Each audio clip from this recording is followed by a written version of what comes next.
Hello students, GOC1 का आज हमारा ये थर्ड लेक्चर है और आज हमें रेजोनेंस स्टार्ट करना है, जो कि एक बहुत ही इंपॉर्टेंट टॉपिक है और पूरी ऑर्गेनिक केमिस्ट्री में हमारे काम आएगा। और इस टॉपिक को स्टार्ट करने से पहले हमें ये समझ लेना चाहिए कि हम रेजोनेंस क्यों पढ़ते हैं।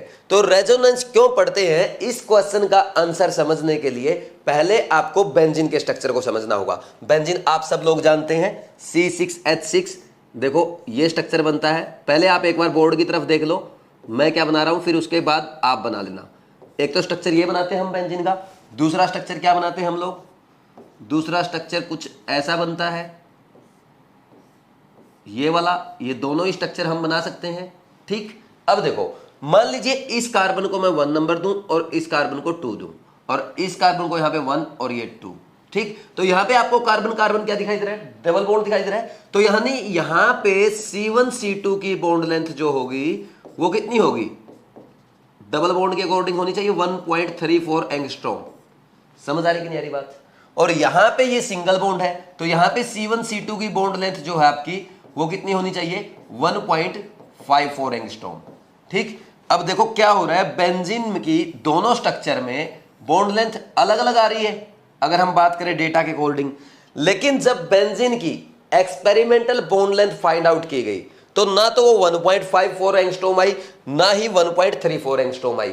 इन दोनों के बीच की आई, कितनी आई, 1.39 एंगस्ट्रॉम। समझ आ रही बात। मैं आपको बता देता हूं क्या हुआ। इसकी जो बॉन्ड लेंथ आई थी वो कितनी आई थी, 1.39 एंगस्ट्रॉम आई थी। फिर ये देखा गया यार ऐसा क्या रीजन है, इसकी बॉन्ड लेंथ ना तो डबल बॉन्ड वाली आ रही ना सिंगल बॉन्ड वाली आ रही, दोनों के बीच की आ रही है। तो जब इसके ऊपर रिसर्च किया गया तो ये पाया गया कि बेंजीन में रेजोनेंस होता है, जिसके कारण इसकी बॉन्ड लेंथ जो है ना तो सिंगल बॉन्ड के इक्वल है ना ही डबल बॉन्ड के इक्वल है, उन दोनों के बीच की कहीं की है। समझ आ रही बात। और कितनी है, 1.39 एंगस्ट्रॉम। किसके कारण है, ड्यू टू रेजोनेंस। तो ये बात अपने को लिखनी है। अब चाहो तो आप मेरे साथ साथ लिख भी सकते हो। तो देखो होता क्या है, हम क्या करते हैं, अब है ना, हमने क्या बोला, ये डबल बॉन्ड यहां भी जा सकता है यहां भी जा सकता है, यानी ये डबल बॉन्ड जो है ये मूव करते रहते हैं। और जब ये मूव करते हैं तो हम ये कहेंगे कि हर जगह पार्शियल डबल बॉन्ड कैरेक्टर आएगा और उस पार्शियल डबल बॉन्ड कैरेक्टर को हम ऐसे डॉट से शो कर देंगे। ठीक, और यहां पे जो बेंजीन की बॉन्ड लेंथ पाई गई वो कितनी पाई गई, यहां पे कितनी पाई गई, 1.39 एंगस्ट्रॉम। ठीक, और ये एक स्ट्रक्चर बना, जो ये बेंजीन का स्ट्रक्चर बना, इसको हमने क्या बोला, रेजोनेंस हाइब्रिड बोला, जिसमें कितनी बॉन्ड लेंथ पाएगी, 1.39 एंगस्ट्रॉम। अब मेरी बात ध्यान से समझना। तो ये दोनों क्या है, ये दोनों बेंजीन के क्या है, रेजोनेटिंग स्ट्रक्चर है। रेजोनेटिंग स्ट्रक्चर है, ये आसान सी चीजें, चाहो तो लिख भी सकते हो। इनको रेजोनेटिंग स्ट्रक्चर भी बोलते हैं, इनको हम कंट्रीब्यूटिंग स्ट्रक्चर भी बोलते हैं, कंट्रीब्यूटिंग स्ट्रक्चर भी बोलते हैं, और इनको हम कैनोनिकल फॉर्म्स भी बोलते हैं। और क्या बोलते हैं, कैनोनिकल फॉर्म्स। ये बात आपको अच्छे से समझ में आ रही कि नहीं आ रही, इसमें कोई डाउट अपने को नहीं होना चाहिए।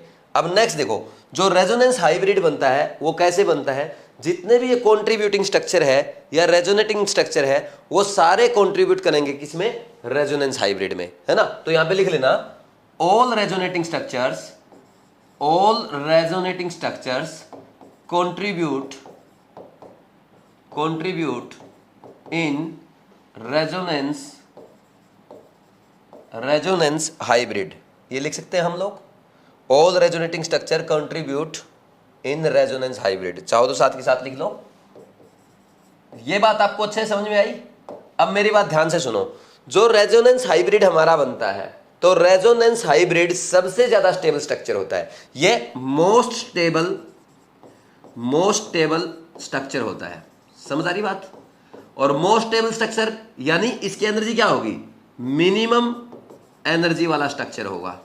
मिनिमम एनर्जी स्ट्रक्चर मतलब इस स्ट्रक्चर की एनर्जी जो होगी मिनिमम होगी, सबसे ज्यादा स्टेबल होगा, सबसे कम इसकी एनर्जी होगी। और सबसे खास बात सुनना, ये स्ट्रक्चर ऐसा स्ट्रक्चर है जो बेंजीन की सारी फिजिकल और केमिकल प्रॉपर्टीज को एक्सप्लेन करता है। क्या लिखेंगे, explain all physical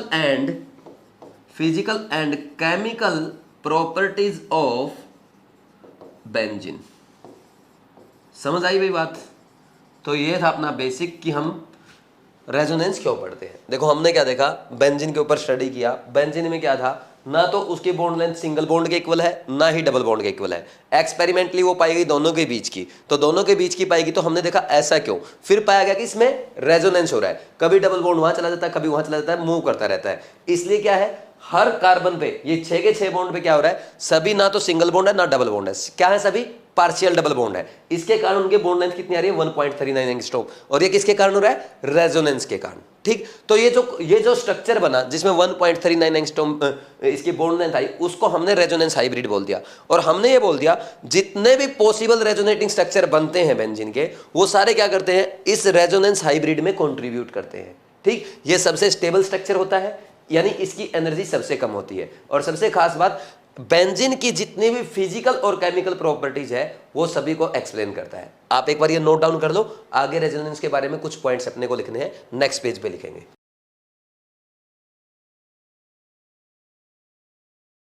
नेक्स्ट, अब अपने को रेजोनेंस के बारे में कुछ थियोरेटिकल पॉइंट्स नोट करने हैं। इससे पहले हम उनको समझ लेते हैं, बाद में आप मेरे साथ साथ नोट कर लेंगे। सबसे फर्स्ट पॉइंट यही है कि रेजोनेंस हाइपोथेटिकल फिनोमिना है, यानी प्रैक्टिकली ऐसा कुछ नहीं होता। जैसे हमने हाइब्रिडाइजेशन में पढ़ा था कि होता नहीं है, लेकिन हम मान लेते हैं कि ऐसा होता होगा, कि हाइब्रिडाइजेशन हो रहा होगा। तो वैसे ही रेजोनेंस ऐसा प्रैक्टिकली कुछ नहीं है, लेकिन हम कंसीडर कर लेते हैं कि ऐसा ऐसा हुआ होगा, यानी एक हाइपोथेटिकल कॉन्सेप्ट है। समझ आई बात? दूसरा, अब ये इंटरमोलिकुलर फिनोमिना है या इंट्रामोलिकुलर फिनोमिना है? देखो, जब भी रेजोनेंस होगा विद इन ए मॉलिक्यूल होगा, दो मॉलिक्यूल में नहीं होगा। ऐसे ए मॉलिक्यूल और बी मॉलिक्यूल, इनमें आपस में नहीं होगा।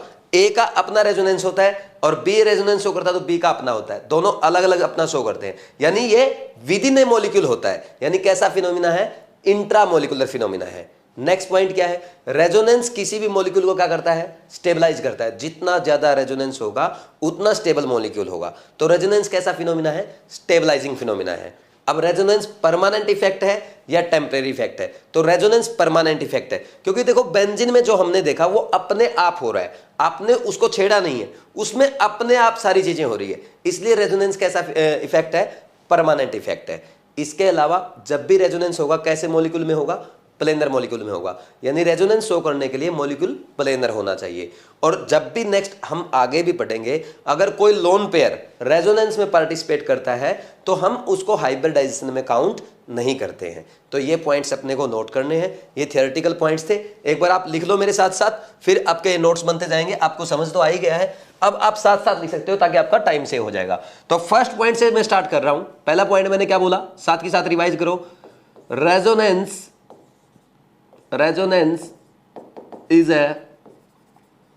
is a hypothetical phenomena.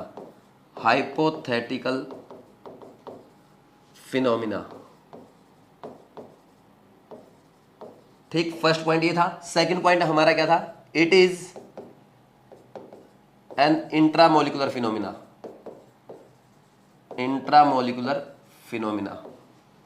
With in molecule होता है ना? कोई डाउट है क्या इसमें किसी को? समझ आ रही बात? नेक्स्ट क्या है, it is stabilising phenomena. Stabilise करता है मॉलिक्यूल को, है ना भाई? ये थियोरेटिकल पॉइंट्स है ना, थोड़े बहुत अपने को पता होने चाहिए, क्योंकि आजकल थियोरेटिकल एग्जामिनर क्वेश्चन पूछ लेता है, इसलिए मैं अच्छे से एक एक चीज आपको लिखवा रहा हूं ताकि एक भी पॉइंट आपका ना छूटे। बात समझ में आ रही? सीधा पूछ लिया विच of the following statement is correct about resonance या इनकरेक्ट अबाउट रेजोनेंस, तो वहां पे आप अटकेंगे नहीं, इजीली क्वेश्चन सॉल्व कर पाएंगे। इसलिए एक चीज मैं आपको साथ ही साथ लिखवा रहा हूं नोट्स में। नेक्स्ट लिखो, it is stabilising phenomena. Next हमने क्या लिखा था, इट इज परमानेंट इफेक्ट।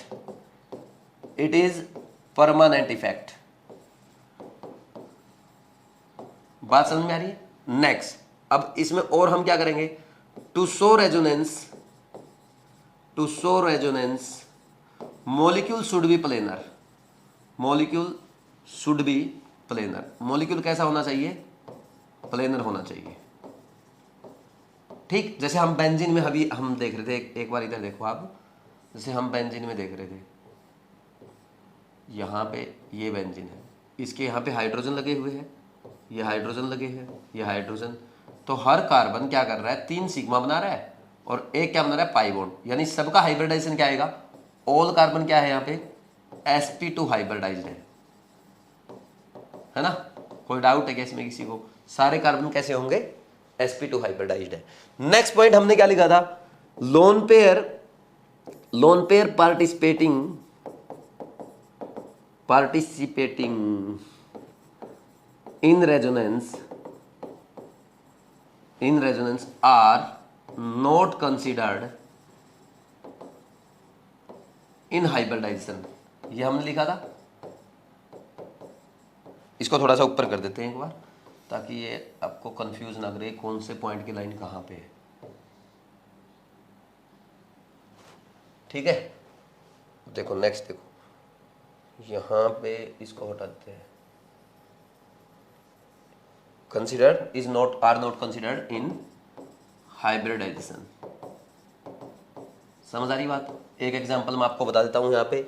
जैसे मान लीजिए फॉर एग्जांपल मेरे को एक क्वेश्चन ये दे दिया जाए CH3 और यहाँ पे दे दिया CH+, ठीक, और ये दे दिया यहाँ पे ऑक्सीजन का लोन पेयर और ये दे दिया CH3, ठीक। तो ये रेजोनेंस करके क्या बनाएगा, आगे आप सीखेंगे वैसे ये रेजोनेंस करेगा, यहाँ लोन पेयर ये ऐसे आएगा तो ये ऐसे रेजोनेंस कर देगा। अगर आपको अभी समझ में नहीं आ रहा, फर्स्ट टाइम पढ़ रहे हो तो कोई दिक्कत वाली बात नहीं है, अभी 2 मिनट में सीख जाओगे आप ये। तो ये ऐसे आता है, ठीक, यानी जो ये यहाँ पे है ना, ये लोन पेयर जो गए हैं, ठीक, ये रेजोनेंस में पार्टिसिपेट कर रहे हैं, हम इनको हाइब्रिडाइजेशन में काउंट नहीं करेंगे। सीधा हम यहाँ पे क्या लिखेंगे कि ये 2 bond pair plus 1 lone pair, तो ये स्टेरिक नंबर 3 आएगा और स्टेरिक नंबर 3 आएगा तो sp2 हाइब्रिडाइजेशन होगा। सीधा आपको ये समझना है, ठीक। कोई डाउट है क्या इसमें, कभी समझ आ रहा है? जैसे एक एग्जांपल और दिखना चाहो तो लिख सकते हो आप, इसको थोड़ा सा साइड में कर देते हैं हम लोग। जैसे यहाँ पे एक एग्जांपल और मैं आपको बता देता हूँ, जैसे ये है एनिलीन आपका है, इसमें देखो नाइट्रोजन पे आप क्या बोलेंगे, 2 तो हाइड्रोजन के बॉन्ड है और एक किसका बॉन्ड है, एक किसका बॉन्ड है आपका नाइट्रोजन और कार्बन का। तो देखो यहाँ पे ये लोन पेयर जो है ये ऐसे रेजोनेंस में है, यहाँ पे बेंजीन रिंग के साथ, ये ऐसे आगे मूव करेगा, आगे सब हम देखेंगे, ठीक। तो यहाँ पे आप बोलोगे तो ये लोन पेयर आप काउंट नहीं करेंगे, तो क्या बोलोगे, ओनली स्टेरिक नंबर जब फाइंड आउट करोगे कि 3 सिग्मा बॉन्ड है प्लस 0 लोन पेयर, तो क्या बोल दोगे, 3 आया स्टेरिक नंबर, sp2 हाइब्रिडाइजेशन है। जैसे वैसे वहाँ पे हमने किया था 2 बॉन्ड पेयर यानी सिग्मा को ही काउंट करते हैं, एक ही बात है, मैंने वहाँ पे सीधा 3 सिग्मा लिख दिया, एक ही बात है, ये स्टेरिक नंबर हम लिखते हैं। इसमें कोई डाउट है क्या किसी को? अब एक पॉइंट और वैसे हम आगे भी करेंगे, लेकिन अगर आप यहाँ पे लिखना चाहो तो लिख सकते हो। देखो कभी भी है ना रेजोनेंस होगा ना, एटम्स अपनी पोजीशन पे रहेंगे।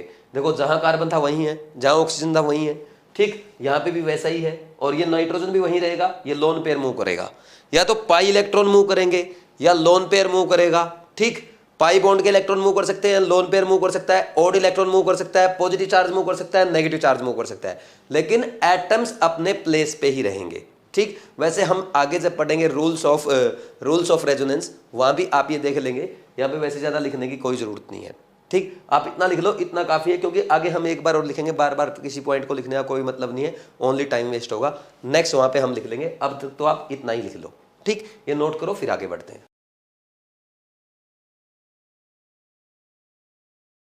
अब नेक्स्ट एक पॉइंट और लिख लो, रेजोनेंस एनर्जी, और मेरे साथ साथ लिख लो इसका फॉर्मूला, रेजोनेंस एनर्जी। इसका फॉर्मूला क्या होता है, experimental value minus theoretical value. और ये वैल्यू किसकी है, एनर्जी की होगी ना भाई। देखो इस पॉइंट पे बहुत सारे स्टूडेंट्स को एक मिसकॉन्सेप्शन होता है, वो भी मैं आपका दूर करने वाला हूं। एक बार बस फॉर्मूला लिख लो और समझ लो। वैसे जो हम रेजोनेंस एनर्जी पढ़ते हैं ना, ये हम सही पढ़ेंगे कहां पे, थर्मोडायनेमिक्स में, यानी फिजिकल केमिस्ट्री में। वहां पे हम इसके ऊपर क्वेश्चन भी करेंगे, एग्जाम में क्वेश्चन भी पूछे जाते हैं। फिर भी एक एग्जांपल मैं यहाँ पे आपको समझा रहा हूं, वैसे जरूरत नहीं है, अच्छे से वही करेंगे। एक बार बस आप नोट कर लो, कहीं पे अगर आपको दिखा कि रेजोनेंस एनर्जी लिखा हुआ था, ये तो सर ने पढ़ाया ही नहीं है। तो देखो कैसे करते हैं, मान लीजिए यहां पे हम क्या करते हैं, ये ले लिया मैंने साइक्लोहेक्सिन, क्या लिया, साइक्लोहेक्सिन, इसका हाइड्रोजनेशन कर रहा हूं। तो जब हाइड्रोजनेशन करते हैं तो उस रिएक्शन की जो हीट होती है उसको क्या कहते हैं हम, heat of hydrogenation. For example आप एक काम करो, इस रिएक्शन की हीट ऑफ हाइड्रोजनेशन मान लो आप 28.8 किलो कैलोरी पर मोल, ठीक, ये मान लिया आपने, ठीक है, 1 मोल के लिए। बात समझ में आ रही है? अब नेक्स्ट जब आप यहां पे करोगे, मान लीजिए बेंजीन का हाइड्रोजनेशन कर रहे हो आप, तो आपने क्या देखा, यहां पे आपने 1 मोल पाई बॉन्ड का हाइड्रोजनेशन किया है, तो यहां पे 3 का करोगे तो 3H2 मॉलिक्यूल से करोगे तो ये बनेगा साइक्लोहेक्सेन। कंप्लीट हाइड्रोजनेशन करना होता है, ये नहीं कि 1 बॉन्ड का कर दिया 2 बॉन्ड का कर दिया, कंप्लीट की बात होती है। तो इस रिएक्शन की डेल्टा एच कितनी आएगी, 1 बॉन्ड के लिए 28.8 आ रही है, तो 3 बॉन्ड के लिए बोलो कितना आएगा, 3 बॉन्ड के लिए 28.8 को 3 से मल्टीप्लाई कर दो, कितना आएगा, ये मल्टीप्लाई करने पे आ जाएगा 3 8 जा 24 और 28 जा 3 84 और 2 86.4 किलो कैलोरी पर मोल। अब आप बोलेंगे पर मोल क्यों लिख रहे हो, अरे बेंजीन का तो मैंने 1 ही मोल लिया है, तो बेंजीन की तो 1 मोल के लिए बात करेंगे, ऐसा नहीं कि इन 3 मोल को काउंट करेंगे, हम इसके ऊपर काम कर रहे हैं। बात समझ में आई? ठीक, अब मेरी बात सुनो, यहां पे ध्यान से सुनो, ये जो वैल्यू आपने कैलकुलेट की कैसे की है, ये आपने देसी मेथड से कैलकुलेट की है, यानी थियोरेटिकली कैलकुलेट की। कैसे की भाई, यहां पे 1 मोल डबल बॉन्ड का हाइड्रोजनेशन किया गया तो इतनी आई, और जब 3 मोल बॉन्ड का हाइड्रोजनेशन किया गया तो इतनी आई, 3 से मल्टीप्लाई कर दिया। ठीक, तो ये आपने थियोरेटिकली कैलकुलेट किया है। बताओ भाई, आपने 3 से मल्टीप्लाई करके थियोरेटिकली तो कैलकुलेट किया है, क्या एक्सपेरिमेंटल वैल्यू आएगी? जरूरी नहीं है। तो अगर बात की जाए, ये डेल्टा एच थियोरेटिकल है, अगर डेल्टा एच एक्सपेरिमेंटल वैल्यू की बात की जाए इसी रिएक्शन के लिए, तो वो आती है अप्रोक्स 49.4 किलो कैलोरी, मान लो 5-6 ऐसी आती है। ठीक, इतना आती है। ठीक, अब इस रिएक्शन के लिए देखो, थियोरेटिकल अपने पास है, एक्सपेरिमेंटल अपने पास है, रेजोनेंस एनर्जी फाइंड आउट करनी है, हम सिंपली क्या कर देंगे, क्या करोगे, कौन सी value, experimental value minus theoretical value. ठीक, ये आ जाएगा आपका 36 किलो कैलोरी। समझ आ रही बात? ये आएगा आपका -36 किलो कैलोरी। तो अब आप बोलेंगे सर क्या हमें ये याद करनी है? बिल्कुल भी नहीं करनी। ठीक, कुछ भी याद नहीं करना। ठीक, क्या ये फॉर्मूला याद करना है? फॉर्मूला भी याद नहीं करना है। ठीक, कैसे होगा सर फिर? देखो, अगर मान लीजिए एग्जाम में आपसे गलती हो जाए, मान लीजिए आप रेजोनेंस एनर्जी कैलकुलेट करते टाइम एक काम करो, थियोरेटिकल माइनस एक्सपेरिमेंटल कर दो, तो थियोरेटिकल माइनस एक्सपेरिमेंटल करते तो +36 आ जाता, यही तो होगा। तो ये जो वैल्यू आएगी ना, है ना, वो ऑलवेज आपको नेगेटिव लिखना है। ठीक, ऑलवेज नेगेटिव होगी। क्यों? Because resonance is stabilising phenomena. भाई रेजोनेंस स्टेबलाइजिंग फिनोमिना है, स्टेबलाइज करेगा तो एनर्जी क्या होगी? कम होगी, यानी एनर्जी रिलीज होगी, और जब भी एनर्जी रिलीज होती है तो हम क्या बोलते हैं, डेल्टा एच क्या आएगा? नेगेटिव आएगा। समझ आ रही कि नहीं आ रही बात? भाई एक्सोथर्मिक प्रोसेस होगी ना जब एनर्जी रिलीज होगी, डेल्टा एच नेगेटिव। तो रेजोनेंस एनर्जी जब भी आप फाइंड आउट करो, आप एक काम कर लेना, एक्सपेरिमेंटल और थियोरेटिकल का डिफरेंस देख लेना, उसके आगे माइनस साइन लगा देना, चाहे फिर आपको थियोरेटिकल को आगे रखना पड़े चाहे एक्सपेरिमेंटल को आगे रखना पड़े। ये कोई फिक्स नहीं है कि मैंने यहां पे ये लिख दिया और एक्सपेरिमेंटल माइनस थियोरेटिकल ही करेंगे, आप थियोरेटिकल माइनस एक्सपेरिमेंटल भी कर सकते हो, लेकिन रेजोनेंस स्टेबलाइजिंग फिनोमिना, इसलिए आंसर हमेशा माइनस में आएगा। ठीक, और आपसे वैल्यू पूछी जाए बेंजीन की रेजोनेंस एनर्जी कितनी है, तो आप सीधा सीधा आंसर ये बोलेंगे सर 36 है। क्या? अगर आपसे क्वेश्चन पूछ लिया कि बेंजीन की रेजोनेंस एनर्जी कितनी, तो आप कितना बोलोगे? 36। बात समझ में आएगी नहीं? क्योंकि अंडरस्टूड है रेजोनेंस एनर्जी रिलीज होती है, उसने वैल्यू पूछी है, और इन बातों पे फोकस करना बहुत जरूरी है। वैल्यू पूछी या विद साइन पूछा है, कर लोगे आप? तो ये है ना, ये आपको करने की जरूरत नहीं है, ये हम कहां पढ़ेंगे, ये थर्मो में पढ़ते हैं। ठीक, यहां पे बस वैसे ही मैंने आपको ना एग्जांपल देके समझा, वहां पे कंप्लीट क्वेश्चन लिखूंगा मैं आपको और वहां पे क्वेश्चन लिख के समझाऊंगा। ये तो मैंने ऐसे ही आपको वैल्यूज ऐसी दे दी रैंडम, है ना, ये कोई वैल्यूज नहीं है, ये तो मैंने अपने मन से बना के दी आपको। ठीक, वैल्यू अप्रोक्स उसकी इतनी आती है वैसे, ठीक, लेकिन फिर भी याद करने की जरूरत नहीं है। बस मैं आपको ये समझा रहा था रेजोनेंस एनर्जी क्या होती है, थियोरेटिकल एनर्जी और एक्सपेरिमेंटल एनर्जी का डिफरेंस होता है, और हमेशा ये स्टेबलाइजिंग फिनोमिना है। ठीक, अगर वैल्यू आपको माइनस में पूछ रहा है तो माइनस लगा के लिखना है, क्योंकि रेजोनेंस एनर्जी हमेशा रिलीज होगी। ठीक, स्टेबलाइजिंग फिनोमिना है, एक्सोथर्मिक प्रोसेस है। समझ आ रही बात? और सीधा डायरेक्ट पूछे कि इसकी रेजोनेंस एनर्जी कितनी है, आंसर पूछ रखा है इसकी रेजोनेंस एनर्जी बताओ, तो आप उनका डिफरेंस बता देना, साइन लगाने की कोई जरूरत नहीं है। बात समझ में आ रही कि नहीं आ रही? इसको नोट डाउन कर लो, फिर आगे बढ़ते हैं।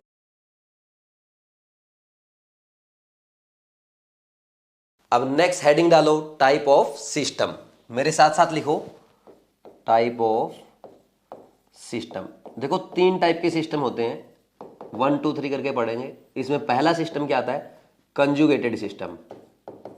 कंजुगेटेड सिस्टम, और यही सिस्टम क्या करता है, रेजोनेंस शो करता है। जैसे अगर हम ओनली एल्कीन्स की बात करें तो एल्कीन में क्या होगा, जैसे ये वाली एल्कीन है, ये एल्कीन है, ठीक, इसमें कंजुगेट पोजीशन पे है, अल्टरनेट पोजीशन पे डबल बॉन्ड आएंगे, और भी आ सकते हैं, कितने ही बना सकते हो, ठीक। तो अगर पूछा जाए क्या ये रेजोनेंस शो करेगी, तो आपको बोलना है हाँ ये रेजोनेंस शो करेगा, कंजुगेट सिस्टम में रेजोनेंस शो करता है। सेकंड पॉइंट आपका क्या आएगा, कम्युलेटेड सिस्टम। कम्युलेटेड सिस्टम ये क्या होती है, जैसे आपकी एलिन्स होती है ना, जो एलिन्स को ही हम कम्युलेटेड सिस्टम कहते हैं। जैसे ये कैसे बनती है, ये आपका कम्युलेटेड सिस्टम है, कितने भी बॉन्ड बन सकते हैं, है ना। क्या ये रेजोनेंस शो करेंगी, ये रेजोनेंस शो नहीं करेंगी, ध्यान रखना आपको, ठीक। थर्ड पॉइंट, इसके बाद कौन सा आएगा, कम्युलेटेड सिस्टम हो गया, फिर नेक्स्ट कौन सा आता है, इसके बाद आएगा आइसोलेटेड सिस्टम। आइसोलेटेड सिस्टम, अब आइसोलेटेड सिस्टम में क्या होता है, जिसका किसी से कोई लेना देना नहीं है, आइसोलेट कर रखा है। जैसे ये पाई बॉन्ड है, अब दूसरा पाई बॉन्ड इससे दूर कहीं है, ये आपस में ना कंजुगेटेड है ना कम्युलेटेड है, तो ये क्या कहलाएगा, आइसोलेटेड सिस्टम, और इसमें भी रेजोनेंस नहीं होगा। तो कौन सी कंडीशन में रेजोनेंस होगा, only and only conjugated system में रेजोनेंस होगा। ये बात आपको ध्यान रखनी है और अच्छे से समझ लेनी है, ठीक। अब हम एक काम करते हैं, हम रेजोनेंस के लिए कंडीशंस देख लेते हैं कि क्या क्या कंडीशन आपकी बनेगी। चलो यहाँ पे एक लाइन लगा के सारी कंडीशंस हम एक साथ ही बना लेते हैं। जैसे सबसे पहले हम क्या लिखेंगे, कंडीशन फॉर रेजोनेंस, ठीक। पहले एक साथ मैं सारी बना के दिखा देता हूं आपको। जैसे पहली देखो होगा ओनली कंजुगेटेड सिस्टम में, है ना, कंजुगेटेड सिस्टम जहां पे बनेगा वहां रेजोनेंस होगा। अब कंजुगेटेड किसके साथ बन सकता है, देखो पाई बॉन्ड प्लस चार्ज का हो सकता है, पाई बॉन्ड नेगेटिव चार्ज का हो सकता है, पाई बॉन्ड लोन पेयर का हो सकता है, पाई बॉन्ड ओड इलेक्ट्रॉन का हो सकता है, प्लस चार्ज और लोन पेयर का हो सकता है, और इसके साथ आपका प्लस चार्ज या लोन पेयर और वैकेंट ऑर्बिटल का हो सकता है, ठीक। वैकेंट ऑर्बिटल रेजोनेंस जिसे कहते हैं। तो वन बाय वन हम आगे डिटेल में देख लेंगे, लेकिन एक बार इनको थोड़ा शॉर्ट समरी बना लेते हैं। जैसे एक तो ये सिस्टम बन सकता है, यहाँ पे पाई बॉन्ड है और इसके साथ कंजुगेटेड पोजीशन पे प्लस चार्ज है। कंजुगेटेड पोजीशन का मतलब ये है कि उनके बीच में एक सिग्मा बॉन्ड आएगा, समझ आ रही बात, एक सिंगल बॉन्ड आ जाएगा, ठीक। ये हो गया। और किसका बन सकता है, यहां पे कंजुगेटेड पोजीशन पे क्या आ जाए, नेगेटिव चार्ज आ जाए। और किसका बन सकता है, यहां पे नेगेटिव चार्ज की बजाय आपका लोन पेयर आ जाए। बात समझ में आ रही है, ये बन सकता है। अच्छा एक चीज और सुनना आप मेरी, यहां पे एक तो होता है नेगेटिव चार्ज, एक लोन पेयर। कैसे बनता है मैं वैसे बता देता हूं आपको। देखो नेगेटिव चार्ज कैसे बनता है, जैसे मान लीजिए यहां पे ये OH है, ऐसे ये क्या है आपका CH3OH, ठीक। यहां पे जब ये बॉन्ड टूटेगा, देखो ये बॉन्ड क्या होगा, हेटेरोलिटिक क्लीवेज हुआ इसमें, तो ये H+ चला जाएगा, H+ अपने दोनों इलेक्ट्रॉन यहां छोड़ जाएगा, क्या बने, अपना इलेक्ट्रॉन यहां छोड़ जाएगा। अब देखो ये थे इलेक्ट्रॉन ऑक्सीजन के पास, एक खुद का था, अब क्या हुआ, ये इलेक्ट्रॉन जो है ये हाइड्रोजन है, ये अपना इलेक्ट्रॉन यहां छोड़ गया, और एक एक्स्ट्रा इलेक्ट्रॉन आते ही क्या आएगा, नेगेटिव चार्ज आएगा। समझ आ रही बात, ऐसे तो नेगेटिव चार्ज आता है जब दूसरा एटम खुद का इलेक्ट्रॉन वहां पे छोड़ जाए, ठीक, हेटेरोलिटिक क्लीवेज में। अब अगर होमोलिटिक क्लीवेज हो जाए, जैसे हम मान लीजिए इसका मानते हैं, ये हमारा क्या है, सिंपल मेथेन है, मान लीजिए ये दो बॉन्ड जो है इसमें क्या हो जाए, हेटेरोलिटिक क्लीवेज, होमोलिटिक हो जाए, ऐसे ये टूट जाए, तो क्या होगा, ये दोनों ऐसे रहेंगे, और यहां पे एक इलेक्ट्रॉन तो ये छोड़ गया, एक इलेक्ट्रॉन ये छोड़ गया, प्लस 2 H फ्री रेडिकल निकल गए, वहां पे क्या निकला था, H+ के रूप में आया था, ठीक। तो यहां पे ये बनता है, तो ये क्या है आपका 2, ये ओनली लोन पेयर है, नेगेटिव चार्ज इसमें नहीं आएगा, क्योंकि कार्बन के इलेक्ट्रॉन कार्बन के पास है, हाइड्रोजन अपने इलेक्ट्रॉन ले गया। ये बात समझ में आती है, देखो ये सिंपल सी बात है, बेसिक ये पता होना चाहिए, ठीक। इसके बाद नेक्स्ट जो आपका आता है वो क्या आता है, यहां पे अगर मैं बनाऊं, यहां पे आपका ओड इलेक्ट्रॉन भी हो सकता है, मतलब उसके पास एक ही इलेक्ट्रॉन है, ये भी हो सकता है, ठीक। एक हो गया, 2 3 4, और क्या हो सकता है अपना, इसके अलावा और क्या क्या हो सकता है, अगर और हम बात करें, ये भी तो हो सकता है, पाई बॉन्ड कंजुगेशन हो जाए, ठीक। 6th और क्या हो सकता है, plus charge and lone pair conjugation हो सकता है, ठीक। और next one is 7th is क्या आएगा आपका, वैकेंट ऑर्बिटल रेजोनेंस। ये 7 सिस्टम अपने को अब डिटेल में समझने हैं, कर लेंगे, ठीक। अच्छा एक चीज और बता देता हूं, मैं कभी भी अगर ऐसा ये डायग्राम बनाता हूं, देखो इसको येलो पेन से लिख देता हूं अलग से। अगर मान लीजिए मैं कभी भी ऐसा एरो बनाता हूं, ऐसा एरो अगर कभी भी बनाता हूं, ठीक, इसका मतलब माइग्रेशन ऑफ 2 इलेक्ट्रॉन्स। ठीक, अभी आगे यूज होंगे ये। और अगर मान लीजिए मैं कभी भी ऐसा एरो बनाता हूं, हाफ साइड, ठीक, एक साइड ही वो बनाया मैंने, ये तीर जो बनाते हैं ना हम, पूरा पूरा नहीं बनाया, आधा बनाया है, इसका मतलब माइग्रेशन ऑफ 1 इलेक्ट्रॉन। समझ आ रही बात। और अगर मान लीजिए कभी मैं ऐसे शो करता हूं, इसका मतलब ये है कि दो कैनोनिकल फॉर्म जो बनाऊंगा, दो रेजोनेटिंग स्ट्रक्चर बनाऊंगा 1 और 2, उनके बीच में ये दिखाऊंगा कि रेजोनेंस शो कर रहे हैं। ये हाइपोथेटिकल कॉन्सेप्ट के लिए शो करते हैं, हाइपोथेटिकल कॉन्सेप्ट, हाइपोथेटिकल कॉन्सेप्ट को शो करता है कि ये दोनों आपस में रेजोनेंस शो कर रहे हैं। ठीक, ये साइन कन्वेंशन होगा मेरा। और ये एक एक करके अब अपने को पढ़ने हैं डिटेल में, एक बार नोट डाउन कर लो।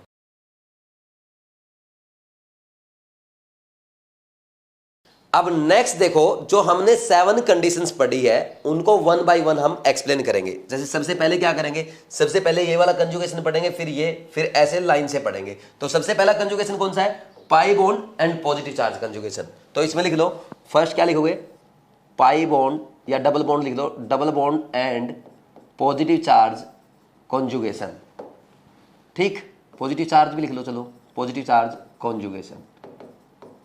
अब देखो इसमें क्या करना है, सबसे पहले हम क्या करें, जैसे मान लीजिए एक एग्जांपल लेते हैं, CH2 डबल बॉन्ड CH और ये CH2 प्लस है यहाँ पे। अब क्या होगा, ये जो प्लस है इसके पास वैकेंट ऑर्बिटल है, और वैकेंट ऑर्बिटल है तो ये इसके इलेक्ट्रॉन को खींचेगा। तो ये क्या करेगा, अपना पाई इलेक्ट्रॉन को इसकी तरफ शिफ्ट कर देगा। और जैसे ही यहाँ पे ये शिफ्ट करेगा, अब देखो ये भी ध्यान रखना, ये प्लेनर होना चाहिए, ये sp2 ये sp2 ये sp2 प्लेनर है, तो यहाँ से ये शिफ्ट कर सकता है। तो जैसे ही ये शिफ्ट करेगा क्या बनेगा, यहाँ पे देखो, यहाँ पे आपका CH2 CH double bond CH2। अब इसका ऑक्टेट कंप्लीट हो गया, लेकिन इसके ऑक्टेट में क्या रह गए, 3 सिग्मा बॉन्ड रह गए, तो वापस इसका ऑक्टेट क्या हो गया, इनकम्प्लीट हो गया। बात समझ में आई। इसके बाद नेक्स्ट जो हम लिखेंगे, अब यहाँ पे हम क्या करते हैं, ये देखो एक रेजोनेटिंग स्ट्रक्चर ये है, एक रेजोनेटिंग स्ट्रक्चर ये है। तो यहाँ पे इन दोनों का अगर हम रेजोनेंस हाइब्रिड बनाएंगे तो कैसे बनाएंगे, एक काम करना, सभी को लिख लेना एक साथ, ये लिखा। अब जहां जहां पॉजिटिव चार्ज मूव किया है वहां वहां पे डेल प्लस, ठीक है भाई, वहां पे डेल प्लस, और बाकी जगह जहां जहां पाई बॉन्ड गया है वहां पे डॉटेड लाइन, ठीक, डॉट बना देना। इसका मतलब यहां पार्शियल डबल बॉन्ड आया है, तो डबल बॉन्ड यहां भी, यहां एक बार यहां था, एक बार यहां था, यानी हम ये बोलेंगे पार्शियल डबल बॉन्ड है, दोनों जगह है ना। तो यहां डबल बॉन्ड कंप्लीट है ना यहां कंप्लीट है, दोनों जगह पार्शियल है। बात समझ में आई। अब नेक्स्ट चीज ध्यान से सुनना, ये तो ईजी थी, आपको समझ में आ गई होगी। अब नेक्स्ट जो हम कंटिन्यू करते हैं, मान लीजिए ऐसा स्ट्रक्चर हमारा दिया गया है, CH डबल बॉन्ड O, ठीक है भाई। अब देखो, अब आप क्या कराओगे, तो इसको ऐसे शिफ्ट कराओगे, ठीक, ऐसे शिफ्ट कराने पे आपको क्या मिलेगा, ये CH2 double bond CHO plus, ये ऐसे बनेगा। क्या ये रेजोनेटिंग स्ट्रक्चर पॉसिबल है, नहीं, ऐसा रेजोनेटिंग स्ट्रक्चर नहीं बनता। कभी भी अगर हम रेजोनेंस कराएं और हमारे इलेक्ट्रोनेगेटिव एटम का ऑक्टेट इनकम्प्लीट हो जाए, वो वाला रेजोनेटिंग स्ट्रक्चर हम कभी भी नहीं बनाएंगे। क्या बोला मैंने, आप ये ध्यान रखना, आप कभी भी रेजोनेंस करके जो रेजोनेटिंग स्ट्रक्चर आप बना रहे हो उसमें अगर इलेक्ट्रोनेगेटिव एटम का ऑक्टेट इनकम्प्लीट हो जाए तो वो रेजोनेटिंग स्ट्रक्चर एग्जिस्ट नहीं करता है, तो ये नहीं बनेगा। यानी हम ये बोलेंगे ये मॉलिक्यूल रेजोनेंस नहीं शो करेगा। बात समझ में आई। और एग्जांपल लेते हैं एक और, जैसे मान लीजिए आपको ये एग्जांपल दे दिया जाता, यहां पे ये है और ये है, ठीक, और यहां पे हमने क्या किया, ये सही से दिख रहे हैं ना आपको, डॉट, टिक की बिंदी सही लगा दो इसकी। अब देखो इसमें मान लीजिए आप क्या बोलते, सर मैं क्या करूंगा, यहां पे इसको ऐसे ये कर दूंगा, पाई बॉन्ड का रेजोनेंस शो करूंगा, और मैं कैसा स्ट्रक्चर बना दूंगा, ये वाला स्ट्रक्चर बना दूंगा। तो फिर देखो आपने क्या कर दिया, ये बनेगा। क्या वहां पे ऑक्सीजन का ऑक्टेट कंप्लीट है, नहीं है, 6 इलेक्ट्रॉन है, ऑक्सीजन में 6 इलेक्ट्रॉन है, ठीक, ये इनकम्प्लीट स्ट्रक्चर है, यहां भी इनकम्प्लीट है, तो हम क्या बोलेंगे, ये रेजोनेटिंग स्ट्रक्चर आपके नहीं बनेंगे, ठीक। तो ये लिख देना, resonating structure, that resonating structure RS लिख रहा हूं रेजोनेटिंग स्ट्रक्चर को, that resonating structure does not formed और एग्जिस्ट, फॉर्म्ड मतलब आप नहीं बनाएंगे, है ना, that resonating structure does not formed और exist in which electronegative atom has incomplete octet, क्या बोलोगे, हैज इनकम्प्लीट ऑक्टेट, ठीक, बात समझ में आई कि नहीं आई, ये साथ के साथ आपको नोट डाउन कर लेना है, ये समझ में आ गया। ये मिस्टेक आपसे मैं अभी थोड़ी देर बाद कराऊंगा, अभी नोट कर लो, तैयार रहना मिस्टेक करने के लिए। नेक्स्ट लिखो, ये हो गया पाई बॉन्ड और प्लस चार्ज कॉन्जुगेशन। नेक्स्ट हम क्या करेंगे, pi bond and negative charge conjugation. इसमें क्या होगा भाई, इसमें देख लेते हैं, देखो क्या होने वाला है। जैसे हमने क्या किया, यहां पे CH2 double bond CH2 minus लिया, ये नेगेटिव चार्ज है, नेगेटिव चार्ज लोन पेयर की तरह काम करता है। अब यहां पे इसका भी ऑक्टेट कंप्लीट है, सबका ऑक्टेट कंप्लीट है। अब मान लीजिए आप इसको ऐसे शिफ्ट कराते हो, पता है आप क्या कर रहे हो, पहले उसके पास इलेक्ट्रॉन डेंसिटी है, आप उसकी तरफ और इलेक्ट्रॉन को शिफ्ट करा रहे हो, क्या ऐसा पॉसिबल है, बिल्कुल भी नहीं है। लेकिन अगर मान लीजिए हम इधर इसको शिफ्ट कराते हैं तो क्या होगा, यहां पे डबल बॉन्ड आ जाएगा, तो क्या बनेगा, देखो यहां पे CH2 CH ये ऐसा बन जाएगा। अब देखो इस कार्बन पे आपने 5 बॉन्ड बना दिए, क्या 5 बॉन्ड पॉसिबल है, नहीं है, तो क्या करेंगे, इसको यहां से यहां शिफ्ट करा देंगे और ये नेगेटिव चार्ज आ जाएगा। बात समझ में आई। तो अब देखो इसका रेजोनेंस हाइब्रिड क्या बनेगा, ये लिख लेना, ये रेजोनेंस हाइब्रिड बना रहे हो आप, RH बोलूंगा रेजोनेंस हाइब्रिड को आप बार बार, तो सीधा क्या लिखो, सारे एटम लिख लो, एटम अपने प्लेस पे रहेंगे, मूव कौन करेगा, पॉजिटिव चार्ज मूव करेगा, नेगेटिव चार्ज मूव करेगा, पाई बॉन्ड मूव करेगा, लोन पेयर मूव करेगा, ऑड इलेक्ट्रॉन मूव करेगा, ठीक। ये बातें अभी मैं आपको लिखवा दूंगा, टेंशन लेने की जरूरत नहीं है। तो देखो नेगेटिव चार्ज यहां था, एक स्ट्रक्चर में यहां आया, और डबल बॉन्ड कहां कहां मूव किया, यहां मूव कर रहा है, तो ये आपका पार्शियल डबल बॉन्ड आप यहां भी दिखा देंगे। बात समझ में आ रही कि नहीं आ रही, दिस इज रेजोनेंस हाइब्रिड, इसमें कोई डाउट नहीं है। अब आपको इजीली मैंने दोनों अच्छे से करवा दिया, अब थोड़ा फास्ट करते हैं। नेक्स्ट देखो, थर्ड अपना क्या था, pi bond and lone pair conjugation, यही था। इसमें देखना क्या करेंगे, जैसे मान लीजिए मैंने क्या किया, CH2 डबल बॉन्ड CH और यहां पे ये Cl है, तो इसका कॉन्जुगेशन करा। अब मान लीजिए आप सोचें कि मैं उस तरफ शिफ्टिंग कराऊंगा, तो उस तरफ शिफ्टिंग आप नहीं कराएंगे क्योंकि ऑक्टेट भी कंप्लीट है और ऑलरेडी इलेक्ट्रॉन डेंसिटी भी है। तो यहां पे ये कैसे मूव करेगा, इधर मूव करेगा, समझ आ रही बात, और इधर मूव करेगा तो ये यहां जाएगा।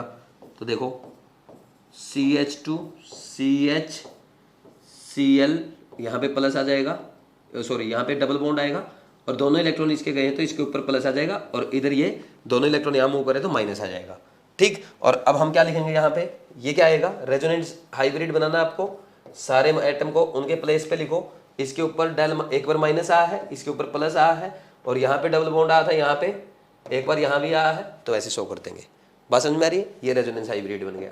अब मेरी बात ध्यान से सुनो, देखो रेजोनेटिंग स्ट्रक्चर जो बनेंगे सभी रेजोनेटिंग स्ट्रक्चर पे इक्वल चार्ज रहेगा। कैसे, इस रेजोनेटिंग स्ट्रक्चर में प्लस था +1, इसमें भी +1, ठीक। देखो इसमें -1 था, इसमें भी -1, इसमें नेट चार्ज क्या है 0, इसमें भी नेट चार्ज क्या है 0, यानी नेट, अभी लिखवाऊंगा थोड़ी देर के बाद, मैं इसलिए बता रहा हूं अभी से, net charge on resonating structure, all resonating structure is equal, ठीक। सभी रेजोनेटिंग स्ट्रक्चर पे क्या होगा, इक्वल होगा। इन दोनों पे +1 है, इन दोनों पे -1 है, तो इन दोनों पे, इस पे 0 था, इस पे भी 0 है, क्योंकि -1 और +1 0 हो गया। समझ आई बात। देखो total number of pi electrons and number of loan pair electrons remain same. Total number of pi electrons and loan pair electrons, यानी मैं ये कह रहा हूं आपको कि अगर बात की जाए सम की, pi electrons plus lone pair के इलेक्ट्रॉन्स, ये टोटल क्या रहेंगे, कांस्टेंट रहेंगे। बात समझ में आई। ऐसा नहीं कि पाई इलेक्ट्रॉन अलग काउंट कर रहे हो, लोन पेयर इलेक्ट्रॉन अलग काउंट कर रहे हो। मान लीजिए पाई इलेक्ट्रॉन 2 है, ठीक, और लोन पेयर इलेक्ट्रॉन 4 है, टोटल कितना हुआ 6 हुआ। यानी पहले रेजोनेटिंग स्ट्रक्चर में अगर 6 है तो नेक्स्ट में भी 6 रहेंगे। जैसे इसमें देखो पाई इलेक्ट्रॉन कितने हैं, 2 हैं, लोन पेयर है ही नहीं, तो 2 यहां पे रहा, यहां भी पाई इलेक्ट्रॉन 2 ही है, ठीक। इसमें देखो, इसमें पाई इलेक्ट्रॉन 2 है और ये लोन पेयर यानी नेगेटिव चार्ज में 2 होंगे, 2 और 2 4, यहां पे नेगेटिव चार्ज में 2 और एक 2 पाई इलेक्ट्रॉन में, टोटल कितने हैं 4। तो ऐसे इसमें चेक करो, पाई इलेक्ट्रॉन में कितने हैं 2 और लोन पेयर में कितने हैं टोटल 6, 2 और 6 8। यहां पे चेक करो, पाई इलेक्ट्रॉन इसमें कितने हैं, ये लोन पेयर की तरह काम करेगा, ठीक, नेगेटिव चार्ज है तो 2 इलेक्ट्रॉन इसमें और दो लोन पेयर यहाँ पे, टोटल कितना हुआ 2 और 4 6 और 2 लोन इसमें पाई इलेक्ट्रॉन में, टोटल कितने हुए 8, 2 इसमें, 2 ये लोन पेयर हैं, कितने हो गए टोटल 4 और 2 6 और 2 इसमें 8 हो गया टोटल। तो number of pi electron plus lone pair electron remains constant और टोटल चार्ज भी हमेशा सभी रेजोनेटिंग स्ट्रक्चर पे सेम रहेगा। ये पॉइंट्स में लिखवाऊंगा, दोबारा एक्सप्लेन नहीं करूंगा, बस डायरेक्ट लिखवाऊंगा, मैंने यहाँ पे समझा दिया। तो यहाँ पे अगर आप ये भी लिखना चाहो ना टोटल चार्ज, देखो इस पे कितना है +1, इस पे कितना है +1, ये भी शो कर लो, इस पे कितना है -1, इस पे कितना है -1, इस पे कितना है 0 और नेट चार्ज यहाँ पे कितना है 0। तो ये भी लिख लो टोटल चार्ज वैसे लिख रहा हूं, वैसे आगे भी पढ़ेंगे, total charge remains same in all resonating structures, ठीक, वैसे बता दिया मैंने, ये आगे एक एक पॉइंट हम लिखेंगे, यहां पे शो भी कर दिया आपको, ठीक। कोई डाउट है क्या इसमें? पाई इलेक्ट्रॉन्स भी हो गए, pi electron plus lone pair electron हो गए और टोटल चार्ज भी समझा दिया, +1 +1 -1 -1 0 0, ठीक। ये नोट करना चाहो तो कर लो, नहीं तो मैं आगे एक एक पॉइंट आपको लिखवाऊंगा।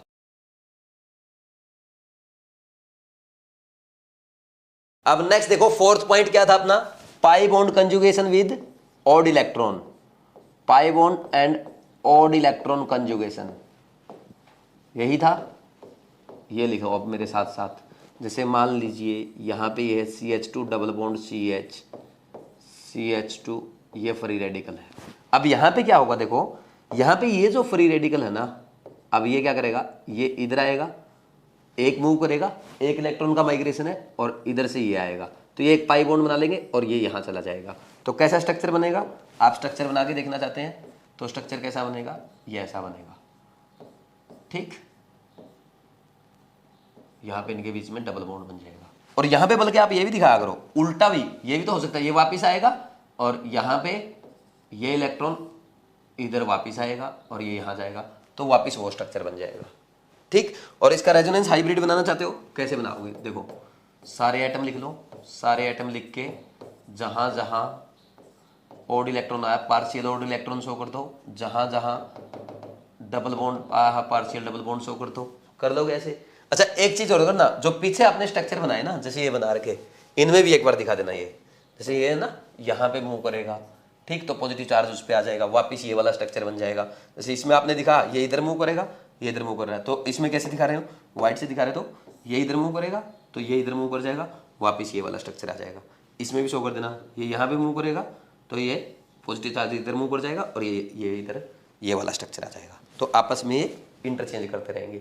तो ऐसे शो कर देना एक बार आप इसमें, है ना, जैसे हमने उसमें शो किया, जैसे यहाँ पे ये इधर जा रहा है तो ये इधर भी आ सकता है, ठीक, ये इधर गया, ये इधर आया, ठीक, तो ये इधर जाएगा तो वो डबल बॉन्ड उधर जाएगा, ऐसे शो कर देना, ठीक। नेक्स्ट वापस चलते हैं, अब देखो कौन सा हो गया, 4th नंबर का हो गया, 5th नंबर पे आओ। 5th नंबर पे किसका था, pi bond and pi bond conjugation. कैसे कैसे करेंगे, ये तो बहुत आसान है। अब देखो इसमें CH2 डबल बॉन्ड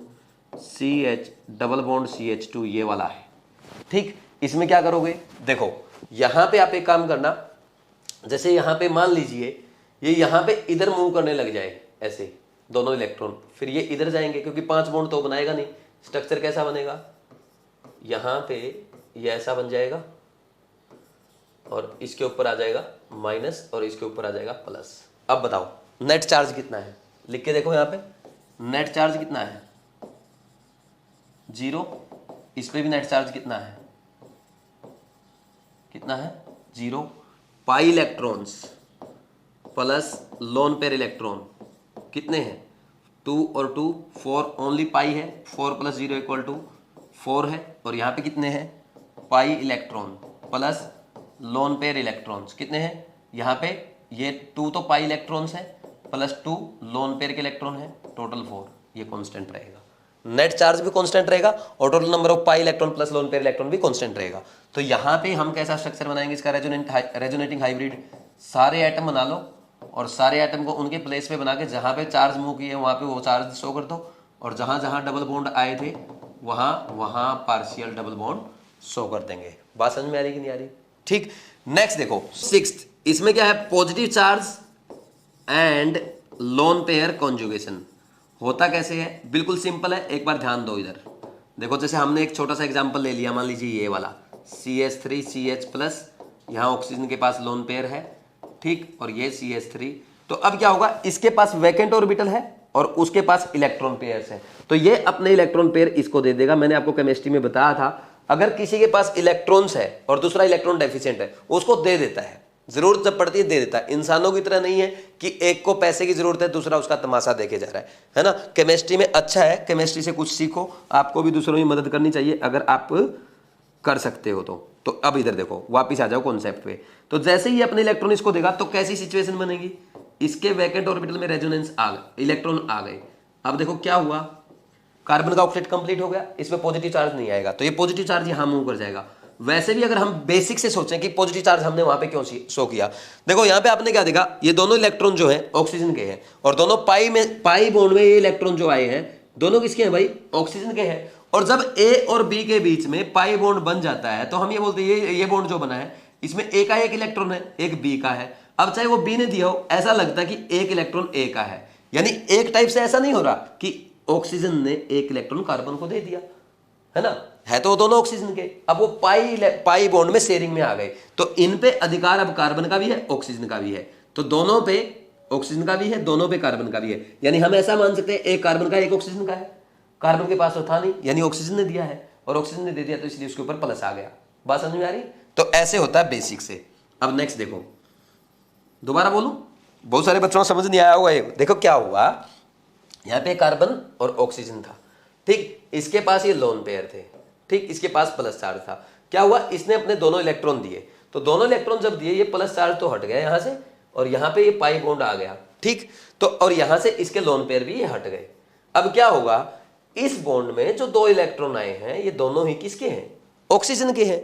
लेकिन एक बार उनके बीच में आप सिंपल पाई बॉन्ड जब बनाते हो तो इसमें बोलते हो ये सिग्मा में एक कार्बन का एक ऑक्सीजन का, एक कार्बन का एक ऑक्सीजन का, ठीक। अब ऐसा बनने के बाद ऐसा नहीं लग रहा ये दो ऑक्सीजन के, ये दो कार्बन के, ये दो ऑक्सीजन के, यानी थे तो ये दोनों इलेक्ट्रॉन भाई, इसमें चलो सिग्मा में तो थे दोनों के एक, लेकिन यहां पे इसमें क्या थे, ये दोनों बेचारे किसके थे, ऑक्सीजन के थे।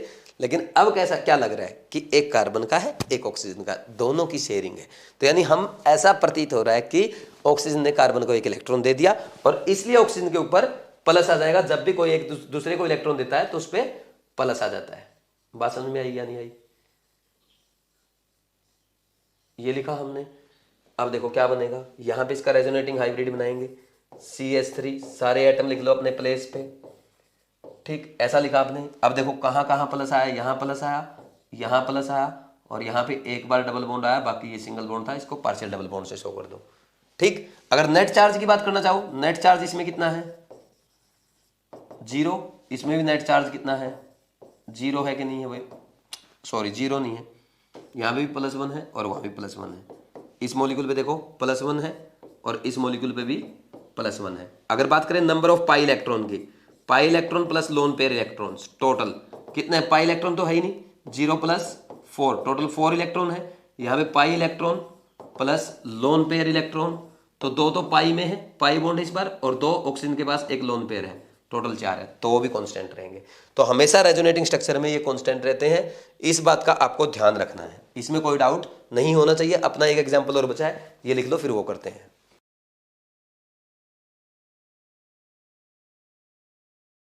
नेक्स्ट लिखो 7th कंडीशन, क्या था अपना, हेडिंग डाल लो मेरे साथ साथ, वैकेंट ऑर्बिटल रेजोनेंस। इसके एग्जांपल थोड़े ध्यान से देखना, देखो कैसे होगा। जैसे हमने ये लिया CH2-, यहाँ पे सल्फर ले लिया, ठीक, और यहाँ पे ये मिथाइल लगा दिया, ठीक। अब देखो ये नेगेटिव चार्ज है और इसका ऑक्टेट कंप्लीट है, इसके पास इलेक्ट्रॉन डेंसिटी भी ज्यादा है, बगल में सल्फर है, सल्फर के पास भी 2 सिग्मा बॉन्ड है और 2 लोन पेयर है, 8 इलेक्ट्रॉन, ऑक्टेट कंप्लीट है। लेकिन यहाँ पे सल्फर के पास ये वैकेंट ऑर्बिटल भी है। कौन सा वैकेंट ऑर्बिटल है, 3D वैकेंट ऑर्बिटल है, ठीक, वैकेंट 3D। तो आप बोलेंगे सर ये आप उसके जैसा स्ट्रक्चर क्यों बना रहे हो, किसके जैसा, पाई जैसा। तो पाई जैसा मत बनाओ, आपकी ज़्यादा इच्छा हो रही है तो आप D जैसा बना लो, ऐसा बना लो, वैकेंट 3D, है ना। समझ आई बात। अब क्या करेगा, ये अपने इलेक्ट्रॉन यहाँ ट्रांसफर कर देगा, समझ आ रही बात। और जैसे ये इलेक्ट्रॉन इसके वैकेंट ऑर्बिटल में ट्रांसफर करेगा तो क्या होगा, CH2 यहाँ डबल बॉन्ड बना लेगा, सल्फर सल्फर पे क्या आ जाएगा, नेगेटिव चार्ज आ जाएगा, ठीक, और ये क्या बनेगा यहाँ पे CH3, ठीक, ये ऐसा बन जाएगा। कोई डाउट है क्या इसमें किसी को? देखो टोटल यहाँ पे टोटल इलेक्ट्रॉन कितने थे, total pi electron and lone pair, only lone pair थे 2 4 6, वहां पे कितने हैं 2 और 2 4 और 2 पाई इलेक्ट्रॉन 6 है। यहाँ पे नेट चार्ज कितना -1, वहां पे नेट चार्ज -1 है। समझ आया? और एग्जांपल करते हैं, मान लीजिए CH2 प्लस रहता तो यहाँ पे सल्फर के पास ये इलेक्ट्रॉन, तो अब क्या होगा, तो देखो इसके पास क्या है, वैकेंट ऑर्बिटल दिख रहा है आपको, ये रहा वैकेंट ऑर्बिटल, और वैकेंट ऑर्बिटल तो क्या करेगा, ये अपने लोन पेयर इसमें डाल देगा, और जैसे ही इसमें डालेगा तो क्या हो जाएगा, CH2 इस बार सल्फर के ऊपर प्लस आ जाएगा, जैसे पहले ऑक्सीजन के ऊपर प्लस आ रहा, इस पे +1 चार्ज, उस पे +1 चार्ज। इसमें टोटल लोन पेयर कितने हैं, लोन पेयर इलेक्ट्रॉन 4 है, पाई इलेक्ट्रॉन है ही नहीं, इसमें लोन पेयर इलेक्ट्रॉन 2 और 2 पाई इलेक्ट्रॉन, टोटल 4 है, ठीक। ऐसे कितने ही एग्जाम्पल आप कर सकते हो।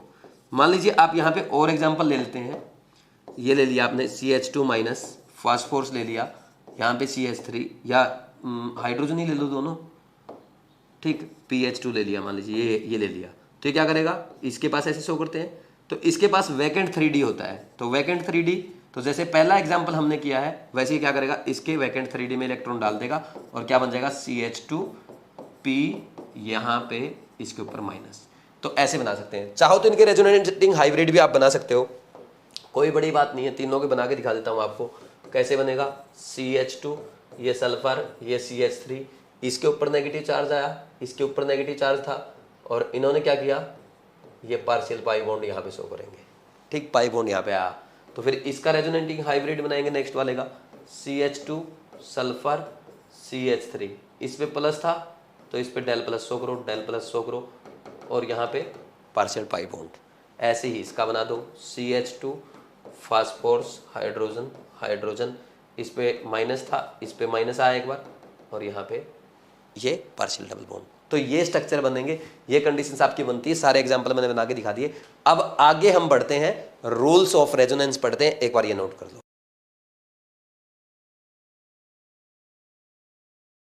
अब नेक्स्ट लिखो रूल्स ऑफ रेजोनेंस। तो सारे रूल्स मैं आपको बता चुका हूं, बस आपको डायरेक्ट मेरे साथ साथ लिखने हैं, टाइम वेस्ट नहीं करना, लिखना स्टार्ट करो, क्योंकि सारे समझा चुका हूं। पहला रूल क्या था कि सभी एटम क्या होंगे, अपने प्लेस पे रहेंगे, एटम मूव नहीं करेंगे। मूव कौन करेगा, पाई इलेक्ट्रॉन्स मूव करेंगे, नेगेटिव चार्ज मूव करेगा, आपका लोन पेयर मूव कर सकता है, ऑड इलेक्ट्रॉन मूव कर सकता है, या आपका पॉजिटिव चार्ज मूव कर सकता है। तो आप किसी भी स्ट्रक्चर में देख लो, आप जिस भी स्ट्रक्चर में देखेंगे स्टार्टिंग से, यहां पे पॉजिटिव चार्ज यहां पे था, दूसरे केस में यहां पे आ गया, अब इसमें नेगेटिव चार्ज यहां पे था इस कार्बन पे, नेक्स्ट केस में इस कार्बन पे आ गया, तो यहां पे लोन पेयर देखो यहां पे था तो ये मूव कर गया यहां पे, तो ऐसे होगा बस, और कुछ नहीं होगा। नेक्स्ट में ऐसे ही आप ऑड इलेक्ट्रॉन वाला देख लो, ऑड इलेक्ट्रॉन इस कार्बन में था, इस रेजोनेटिंग स्ट्रक्चर में यहां पे आ गया। ऐसे ही पाई इलेक्ट्रॉन्स मूव करता है, पाई इलेक्ट्रॉन्स यहां थे यहां चले गए, ऐसे मूव करता है। यहां पे पॉजिटिव चार्ज मूव कर रहा है, कार्बन पे था इसमें ऑक्सीजन पे आ गया, ठीक। तो बाकी एटम्स का मूवमेंट नहीं होगा, ये ध्यान रखना है। तो ये बात लिख लो, in resonance atom remains at same position, only delocalization of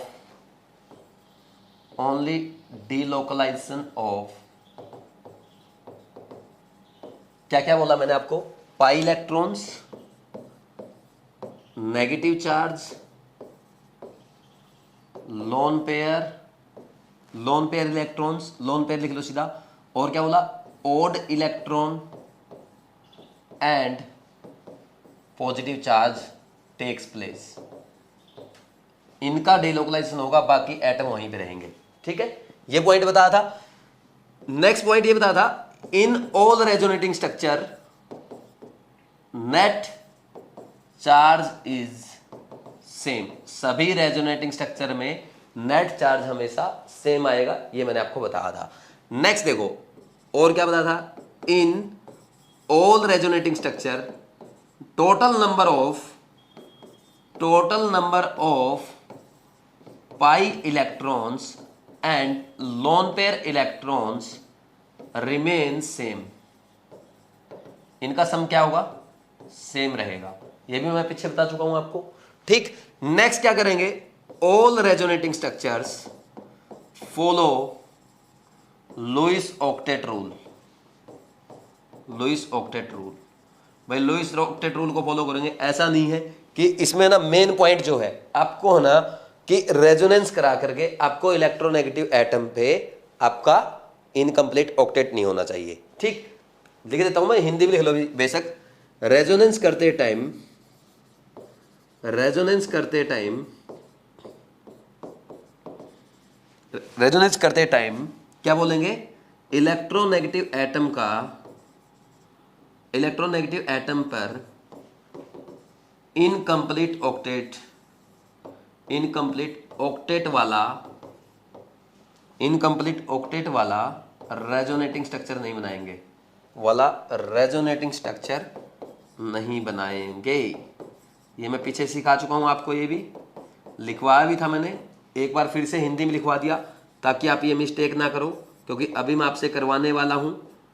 ठीक, ये है जैसे, तो इसमें आपने क्या किया था, ऐसे मूव कर दिया था इस पाई इलेक्ट्रॉन को इसके वैकेंट ऑर्बिटल की तरफ, तो क्या बन गया था, ये बन गया था, यहाँ पे ऑक्सीजन पे प्लस चार्ज आ गया था, जो कि नहीं होना चाहिए। इलेक्ट्रोनेगेटिव पे, अगर इलेक्ट्रोनेगेटिव पे ऑक्सीजन एटम का क्या है, इनकम्प्लीट ऑक्टेट हो गया यहाँ पे, ये नहीं होना चाहिए। इस बात का अपने को ध्यान रखना है। एक एग्जांपल मैंने पीछे करा दिया था, बार बार लिखने की जरूरत नहीं है, बस ये लिखो। बाकी सारी चीजें मैंने एक बार आपको अच्छे से समझा दी, इसको नोट डाउन कर लो। आगे मैं कुछ एग्जांपल्स लिख रहा हूं जिनके आंसर आपको करने हैं, लिखो जल्दी से।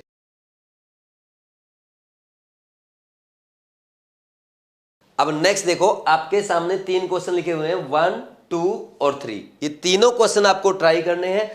इन क्वेश्चन को करने में आपको मैक्सिमम 2 से 3 मिनट का टाइम लगना चाहिए, और ध्यान रहे सिली मिस्टेक नहीं करनी है, क्योंकि ये जो क्वेश्चंस लिखे हैं अभी तक जो मैंने पढ़ाया है उसी के बेस पे लिखे हैं। आप इनमें मिस्टेक कर सकते हो, ये ध्यान रखना है। एक बार खुद ट्राई करो या मेरे साथ साथ करो। जैसे फर्स्ट क्वेश्चन हम करते हैं, in which of the following resonance is possible. Resonance बताना आपको किसमें पॉसिबल है। तो देखो 4 ऑप्शन दिए गए, पहले में देखो, आप एक काम करना, हमेशा इनका स्ट्रक्चर बना के देख लेना। जैसे इसका बनाए हुए CH3CO CH2 NH2, बताओ भाई क्या कहीं पे कोई कंजुगेशन दिख रहा है? जो 7 कंडीशन आपने लिखी थी उनमें कोई भी कंजुगेशन बन रहा है क्या?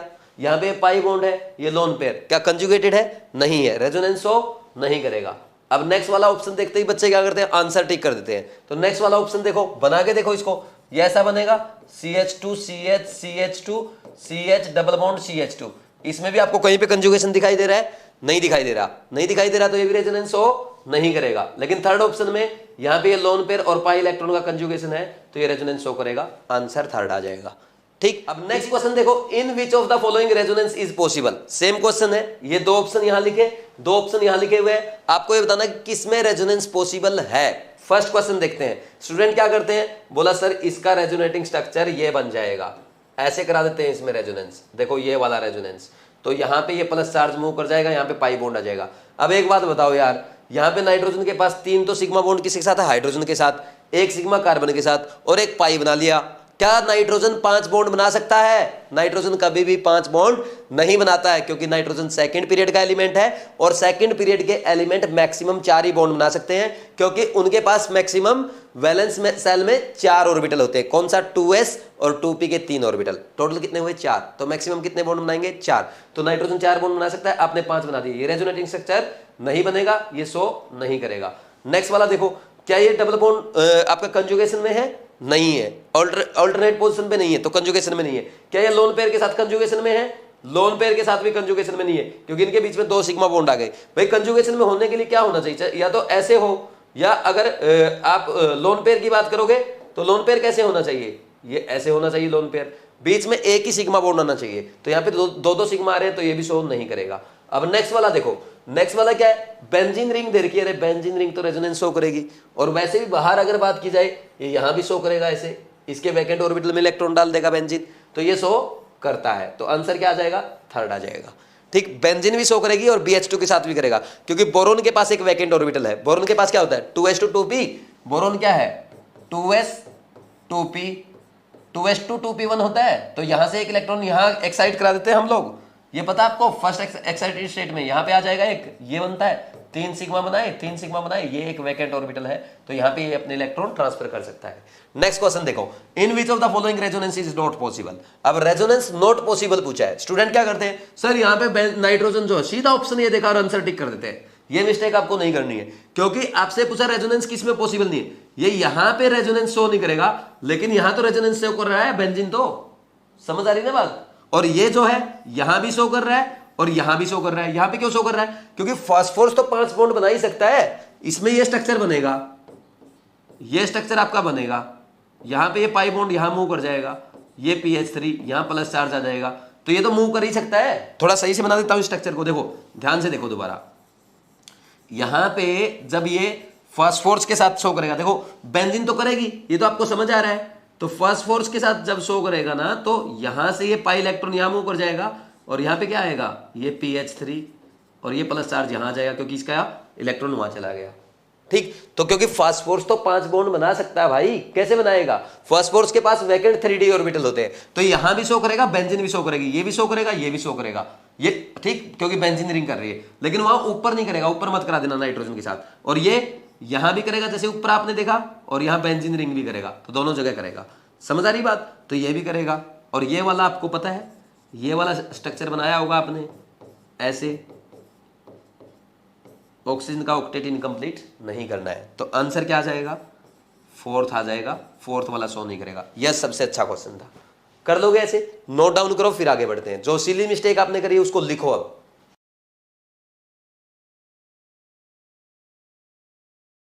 अब नेक्स्ट लिखो, रेजोनेटिंग स्ट्रक्चर्स हम कैसे बनाते हैं, हेडिंग डाल लो रेजोनेटिंग स्ट्रक्चर्स, ये आपको सीखने हैं, रेजोनेटिंग स्ट्रक्चर्स कैसे बनेंगे देखना। जैसे हम सबसे पहले एक एग्जांपल लेते हैं फिनोल का।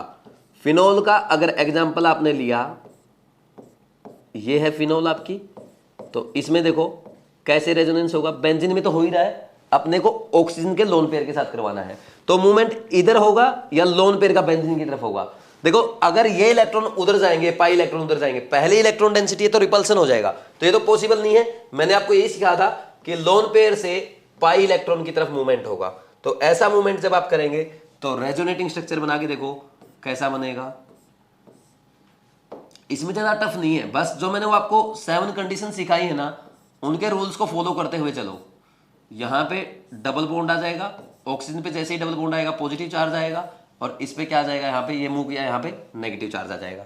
अब देखो नेट चार्ज इसमें कितना है, 0, इसमें +1 -1 कितना है, 0। Number of pi electron plus lone pair देखो, 6 तो पाई इलेक्ट्रॉन है 3 बॉन्ड के, 3 पाई बॉन्ड के, और 2 लोन पेयर है 4, ये तो 6 और 4 total 10 pi electron plus lone pair electron है। इसमें pi electron plus lone pair electron कितने होंगे, 1 2 3 पाई बॉन्ड है, एक लोन पेयर रहा, एक ये रहा, इसमें भी 10 आ जाएंगे। हमेशा total number of pi electrons plus lone pair electrons constant रहेगा, सभी रेजोनेटिंग स्ट्रक्चर में सेम रहेगा, और इसके साथ साथ नेट चार्ज भी हमेशा सभी रेजोनेटिंग स्ट्रक्चर में क्या होगा, सेम होगा। अगर अलग आ रहा है तो रेजोनेटिंग स्ट्रक्चर आपका गलत है, चाहे वो total number of pi electron plus lone pair electron आपके अलग आ रहे हो, चाहे टोटल नेट चार्ज अलग आ रहा हो, तो आप क्या कहेंगे, आपका रेजोनेटिंग स्ट्रक्चर गलत है। समझ आ रही बात, ये ध्यान रखना हमेशा।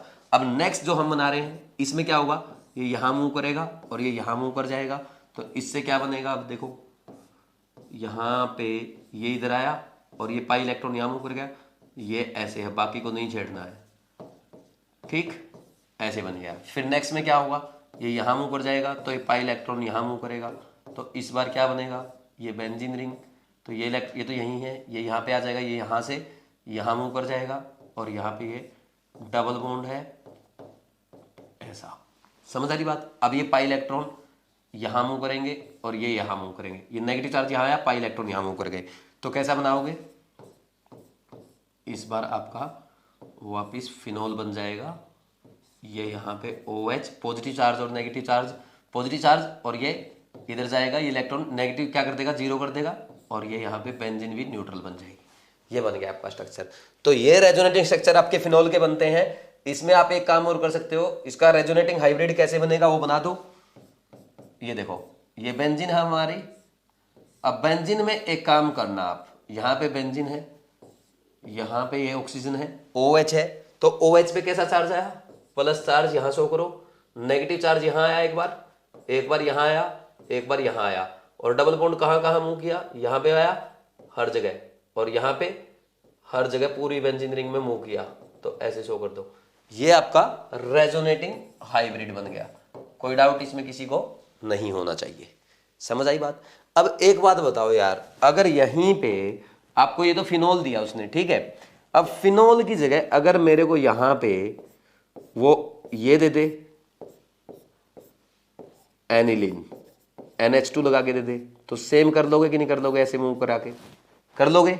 ये सारे आपको घर पे बनाने हैं, होमवर्क हो गया। ठीक, मान लीजिए यहाँ पे लोन पेयर की बजाय आपको नेगेटिव चार्ज दे देता, ठीक, यहाँ पे प्लस, ये मत लिखो एंड, ये दो क्वेश्चन आपको घर पे करने हैं।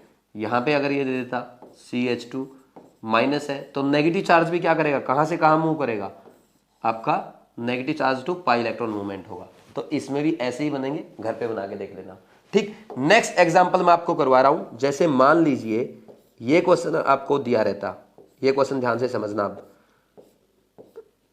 C डबल बॉन्ड O और ये H, इसमें क्या होगा, यहां पे जब हम इसमें करेंगे, देखो ये पाई इलेक्ट्रॉन जो है, ये वाला सारे पाई इलेक्ट्रॉन है, तो पाई इलेक्ट्रॉन मूवमेंट अब बेंजीन रिंग की तरफ होगा या उधर की तरफ होगा, ये देखना। तो ये पाई बॉन्ड जब टूटेगा ना, ये ऑक्सीजन अपनी तरफ अट्रैक्ट करेगा, क्योंकि ऑक्सीजन इलेक्ट्रोनेगेटिव एटम है। तो फिर ये क्या करेगा, उधर मूव करेगा, और उधर मूव करेगा तो स्ट्रक्चर देख लो कैसा बनेगा, ये कुछ ऐसा स्ट्रक्चर आपका बनाएगा। यहां पे इसके ऊपर नेगेटिव आया यहां पे, और ये पाई इलेक्ट्रॉन यहां मूव कर गया। अब यहां पे देखो इस कार्बन पे क्या है, एक हाइड्रोजन और ये 2 सिग्मा बॉन्ड रह गए, इनकम्प्लीट ऑक्टेट है, पॉजिटिव चार्ज आ गया। नेट चार्ज चेक कर लो, नेट चार्ज कितना है, 0, माइनस प्लस 0, ओवरऑल न्यूट्रल 0। समझ आ रही बात। वैसे ही पाई इलेक्ट्रॉन्स कितने हैं, पाई इलेक्ट्रॉन 4 पाई बॉन्ड है, 8 इलेक्ट्रॉन होंगे, लोन पेयर है ही नहीं। ठीक, इसमें देखो, इसमें पाई इलेक्ट्रॉन 3 है और एक लोन पेयर, इसमें भी 8 इलेक्ट्रॉन आएंगे टोटल। हमेशा ये ध्यान रखना आपको, नहीं तो आपका गलत हो जाएगा। Total number of pi electron plus lone pair electron क्या होने चाहिए, सेम रहने चाहिए सभी रेजोनेटिंग स्ट्रक्चर में, और टोटल नेट चार्ज भी सेम रहना चाहिए। ये मिस्टेक नहीं करनी है। नेक्स्ट देखो, अब यहां पे हम क्या कर सकते हैं, इसको यहां मूव करा देंगे। ठीक, इसको जैसे ही यहां मूव कराएंगे क्या होगा, यहां पे पॉजिटिव चार्ज आएगा, ये ऐसे मूव कर जाएगा, और ये यहां पे नेगेटिव चार्ज, और ये ऐसे बनेगा। फिर नेक्स्ट क्या करोगे, अब इसको यहां मूव करा दो, इसको यहां पे जैसे ही मूव कराओगे आप, तो क्या बनेगा, यहाँ पे ये ऐसे मूव कर जाएगा, और ये यहाँ पे, और ये CO माइनस, और ये H, ये प्लस यहाँ आ जाएगा। अब पाई इलेक्ट्रॉन क्या करेगा, किसकी तरफ मूव करेगा, पॉजिटिव चार्ज की तरफ मूव करेगा। ऐसे मैं इससे दिखा देता हूँ येलो से, ये यहाँ मूव करेगा और ये यहाँ मूव करेगा। बात समझ में आ रही कि नहीं आ रही। तो अब देखो कैसा बनेगा, वापिस आपका ये बेंजीन बन जाएगी कंप्लीट, और ये CHO बन जाएगा न्यूट्रल मॉलिक्यूल।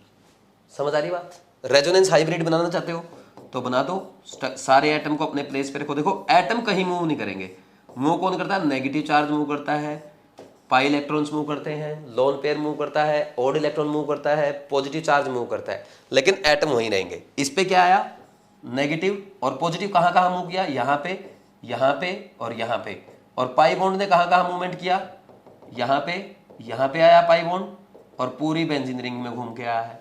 ठीक, ऐसे आपका ये रेजोनेंस हाइब्रिड बन जाएगा। इसमें कोई डाउट तो नहीं है। ठीक, एक होमवर्क मैं आपको दे देता हूं, ये क्वेश्चन कर लिया हमने, ये एग्जांपल काफी है। ठीक, आप घर से कर लेना, एक होमवर्क लिख लो। ये वाला एक काम करना, होमवर्क में सही से लिख रहा हूं, ये वाला होमवर्क आपका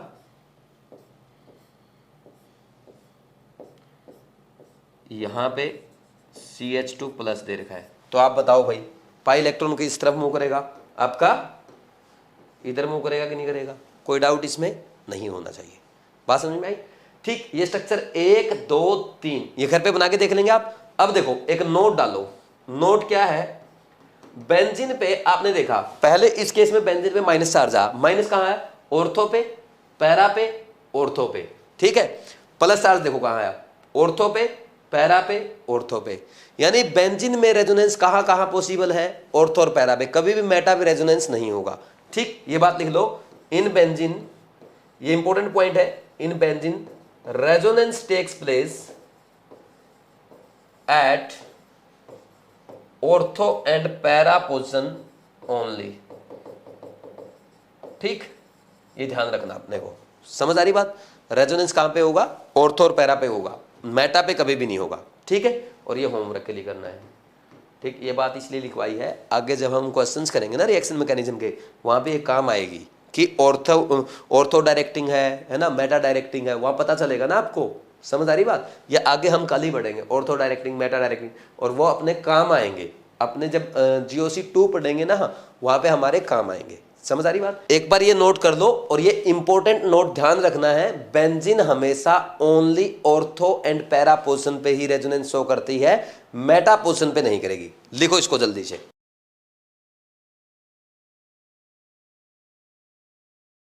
अब नेक्स्ट लिखो इक्विवेलेंट रेजोनेंस, हेडिंग डाल लो इक्विवेलेंट रेजोनेंस, बहुत ही इंपॉर्टेंट है, आगे आपके काम आएगा, अच्छे से आपको समझना है, इनकी एप्लीकेशन काम आती है आगे, है ना।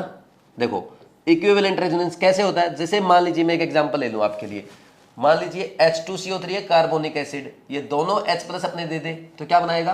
कार्बोनेट आयन बनाएगा, CO3 2- और 2 H+ आयन दे दिए इसने, ऐसे बनता है। ठीक, इसका रेजोनेंस कैसे होगा CO3 2- आयन का, वो हम देख रहे हैं। जैसे यहां पे ये बनेगा अपना, ये स्ट्रक्चर बनता है, ये ऑक्सीजन का नेगेटिव चार्ज और ये पाई बॉन्ड क्या रेजोनेंस में है, तो कैसे करेगा? ये यहां पे मूव करेगा तो ये यहां मूव कर जाएगा, क्योंकि 5 बॉन्ड तो कार्बन बनाएगा नहीं, मैक्सिमम 4 बॉन्ड बना सकता है ना। देखो ये यहां पे डबल बॉन्ड बनाया तो यहाँ पे ऑक्सीजन, अब यहाँ पे एक और पाई बॉन्ड रहता तो 5 हो जाते, जो पॉसिबल नहीं है, तो ये यहाँ मूव कर गया। अब नेक्स्ट क्या हो सकता है? ये यहाँ पे जाएगा तो ये यहाँ आ जाएगा। अब देखो क्या बनेगा, यहाँ पे नेगेटिव चार्ज, यहाँ पे डबल बॉन्ड, थोड़ा सा इसको ठीक से बनाओ, इसको पीलिया नहीं होना चाहिए, ये बनेगा। बात समझ में आ रही है? इसमें कोई डाउट है क्या? अब देखो ये जो 3 स्ट्रक्चर बन रहे हैं आपके, अब मान लीजिए वापिस ये यहाँ आ जाए तो ये कहाँ जाएगा? ये यहाँ जाएगा और वापिस पीछे वाला स्ट्रक्चर बन जाएगा। बात समझ में आ रही है? अब ये 3 स्ट्रक्चर जो बन रहे हैं, प्लेनर मॉलिक्यूल है, sp2 हाइब्रिडाइज है, सारे के सारे सेम है, सारे ऑक्सीजन एटम सेम है। ठीक, सब पे नेगेटिव चार्ज मूव कर रहा है, पाई इलेक्ट्रॉन मूव कर रहे हैं। ठीक, अब एक बात बताओ, तीनों में आपको कोई डिफरेंस नजर आ रहा है क्या? कि कोई अलग डिफरेंस नजर आ रहा हो? तीनों एक जैसे ही तो बनेंगे, इसलिए हम इनको क्या बोलते हैं? Equivalent resonating structure. ठीक, और कितने बना रहा है ये? 3 इक्विवेलेंट रेजोनेटिंग स्ट्रक्चर इसने बनाए हैं। अब इसका क्या बना दोगे आप? रेजोनेंस हाइब्रिड बना दोगे। तो वो कैसे बनाते हैं? देखो एक तो मेथड ये है कि आप एक काम करो, यहाँ पे सिंपल है ना, ये ऑक्सीजन बनाया आपने तीनों, थोड़ा सा सही से करते इसको, ये देखो ये तीनों ऑक्सीजन यहाँ पे ऐसे बना लिया आपने, और ये ऐसे बनाने के बाद ये दिखा दो कि इसके ऊपर टोटल -2 चार्ज है, और यहाँ पे ये ऐसे आप ये पाई बॉन्ड यहाँ मूव किया था, यहाँ मूव किया था, सब जगह मूव करता दिखा दो, यहाँ भी मूव किया था, ऐसे दिखा दो। ठीक, और क्या कर सकते हो? और आप ऐसा भी दिखा सकते हो कि ये ऑक्सीजन है, ये ऑक्सीजन है, ये ऑक्सीजन है, एक बार यहाँ -2/3 आएगा, सब पे इक्वल बटेगा, -2/3 -2/3 -2/3, ये ऐसे शो कर सकते हो। और आप जो वो देसी में दिखाते आए हो ना अपना, वो भी शो कर सकते हो। कौन से वाला? तीनों ऑक्सीजन पे पार्शियल नेगेटिव दिखा दो और सब जगह पाई इलेक्ट्रॉन को मूव करता दिखा दो, पाई बॉन्ड को मूव करता दिखा दो। एक ही बात है, चाहे -2/3 लिख दो, चाहे पार्शियल माइनस लिख दो, वो लिखते हो ना डेल माइनस, चाहे ये लिख दो -2/3 की जगह, एक ही बात है, अंडरस्टूड है, वो कर लेंगे ऐसे। नेक्स्ट देखो, ये तो क्या हो गया आपका? ये तो हुआ CO3 2- आयन। मान लीजिए अपने को ये एसिड दे दिया CH3COOH, इसमें क्या होता है भाई? ये एक H+ देता है, ये बनता है आपका एसीटेट आयन, और ये H+ देता है, ऐसे ये बनेगा। अब इसमें देखो क्या बनेगा, इसमें 2 इक्विवेलेंट रेजोनेटिंग स्ट्रक्चर बनेंगे। कैसे बनेंगे? ये भी आपका क्या है? प्लेनर है, ये कार्बन आइटम प्लेनर है, तो यहाँ पे क्या होगा? ये ऐसे मूव करेगा तो ये यहाँ जाएगा, और CH3CO-, ये डबल बॉन्ड, और वापिस अगर ये यहाँ पे मूव कर जाए तो ये यहाँ चला जाएगा, तो ये बन जाएगा। ठीक, तो इसमें कितने इक्विवेलेंट रेजोनेटिंग स्ट्रक्चर बनेंगे? 2 ही बनेंगे, 2 इक्विवेलेंट रेजोनेटिंग स्ट्रक्चर। इक्वल है ना, दोनों में कोई फर्क ही नजर नहीं आ रहा है। क्या इसका ऑक्सीजन इसका ऑक्सीजन ये अलग अलग है? चाहे इस पे नेगेटिव हो, चाहे इस पे नेगेटिव, एक ही बात है। चाहे इस पे पाई बॉन्ड हो, चाहे इस पे पाई बॉन्ड हो, बात एक ही है, दोनों इक्वल रेजोनेटिंग स्ट्रक्चर है। बात समझ में आ रही है? और इसका कैसे शो कर दोगे आप? इसका ये बना दोगे CH3O, और यहाँ पे ऐसे शो कर दो, टोटल -1 है, और एक बार पॉजिटिव, ये पार्शियल पाई बॉन्ड यहाँ पे आया, एक बार यहाँ पे आया, ऐसे ऐसे शो कर देंगे। समझ आ रहा है कि नहीं आ रहा? कोई डाउट है क्या? ठीक, अब मेरी बात सुनो, अब इंपॉर्टेंट नोट डालना अपने को। नोट क्या है? नोट ये कहता है, नोट आपका ये कहेगा कि एक तो पढ़ा हमने नॉर्मल रेजोनेंस, एक पढ़ा हमने इक्वल रेजोनेंस या इक्विवेलेंट रेजोनेंस। ज्यादा इफेक्टिव कौन है? ज्यादा इफेक्टिव आपका इक्विवेलेंट रेजोनेंस है, क्योंकि जो रेजोनेंस कर रहा है ना, सारे सेम ही तो दिखाई दे रहे हैं, सेम स्ट्रक्चर बन रहे, कोई ज्यादा डिफरेंस नहीं आ रहा। ठीक, नॉर्मल जैसा था वैसा ही रह गया। ठीक, इसलिए इक्विवेलेंट रेजोनेंस हमेशा आपका ज्यादा इफेक्टिव होता है। तो नोट डाल के लिख लो, equivalent resonance is always more effective than normal resonance। normal resonance। अच्छा, ये नोट जो मैं डलवा रहा हूं ना, ये आगे काम आएंगे, इनकी एप्लीकेशन है। ऐसा नहीं कि सर नोट लिखवाए जा रहे हैं, आपने नोट बना लिए और बस नोट छाप के फिर बैठे हो, फिर कुछ नहीं कर रहे। काम आएंगे आपके आगे, है ना। ये लिख लो, फिर और आगे बढ़ते हैं।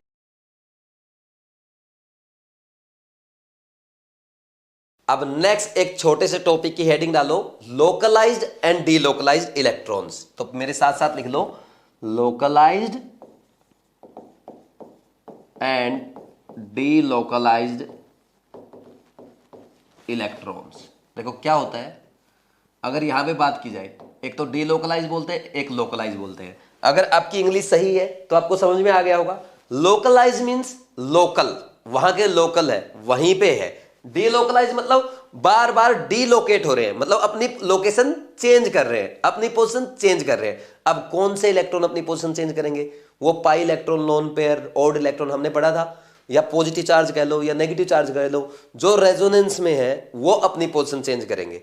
तो रेजोनेंस में अगर इलेक्ट्रॉन्स हैं आपके, या पाई इलेक्ट्रॉन्स है, पॉजिटिव चार्ज है, नेगेटिव चार्ज है, लोन पेयर है, ऑड इलेक्ट्रॉन है, वो रेजोनेंस में तो अपनी पोजीशन चेंज करेंगे, यानी वो क्या होंगे? डीलोकलाइज होंगे। समझ आ रही बात? अगर मान लीजिए अगर रेजोनेंस में नहीं है तो वो अपनी पोजीशन चेंज नहीं करेंगे और वो लोकलाइज कहलाएंगे। बात समझ में आ गई? ये तो हमने सिंपल इनकी डेफिनेशन समझी कि कौन लोकलाइज होगा, कौन डीलोकलाइज होगा। अब एग्जांपल से समझो। जैसे मान लीजिए मेरे को एग्जांपल दे दिया NH2 का, इसका एनिलीन का, तो ये लिख लो, ये देखो ये एनिलीन है। एनिलीन के एग्जांपल में क्या ये लोन पेयर रेजोनेंस में है? रेजोनेंस में बिल्कुल है। और रेजोनेंस में तो इनको क्या कहोगे? लोकलाइज या डीलोकलाइज? इनको हम कहेंगे डीलोकलाइज, और मैं इसको DL लिखूंगा शॉर्ट में। ठीक, ये तो हो गया सिंपल एग्जांपल, आपको समझ में आ गया।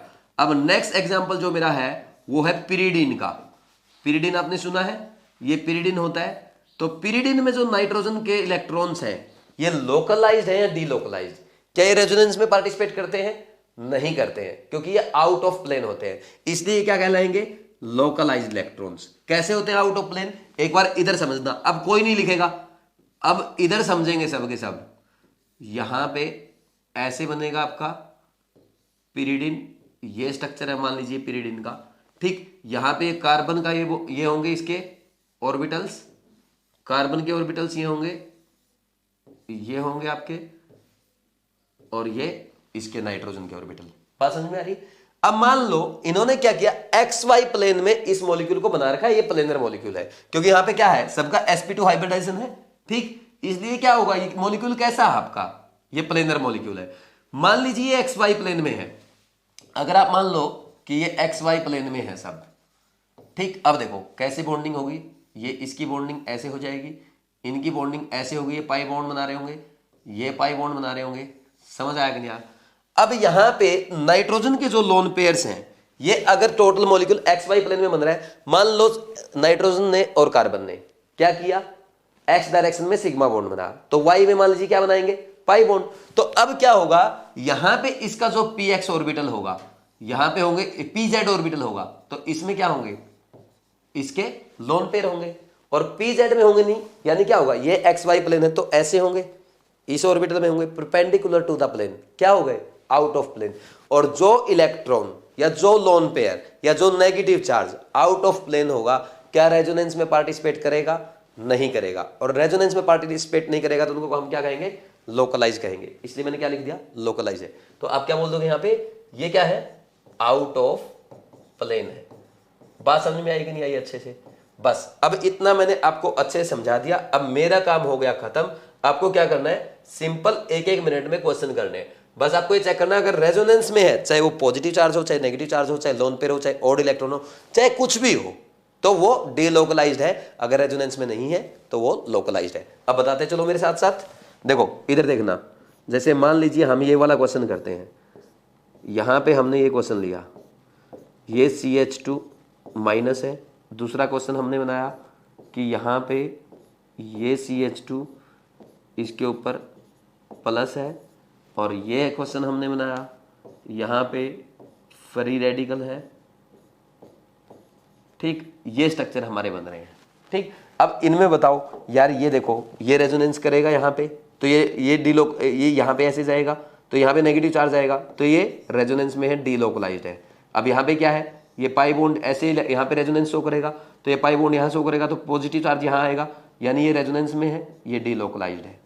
बात समझ में आ रही है? और ये आपका ओड इलेक्ट्रॉन भी क्या कर रहा है, इस पाई बॉन्ड के साथ रेजोनेंस में है, और रेजोनेंस में है तो आप क्या बोलोगे, डीलोकलाइज्ड है। इसमें कोई डाउट नहीं होना चाहिए। ठीक, मान लीजिए मैं स्ट्रक्चर ऐसे बना देता, जैसे ये स्ट्रक्चर मैं बना देता आपके लिए, यहाँ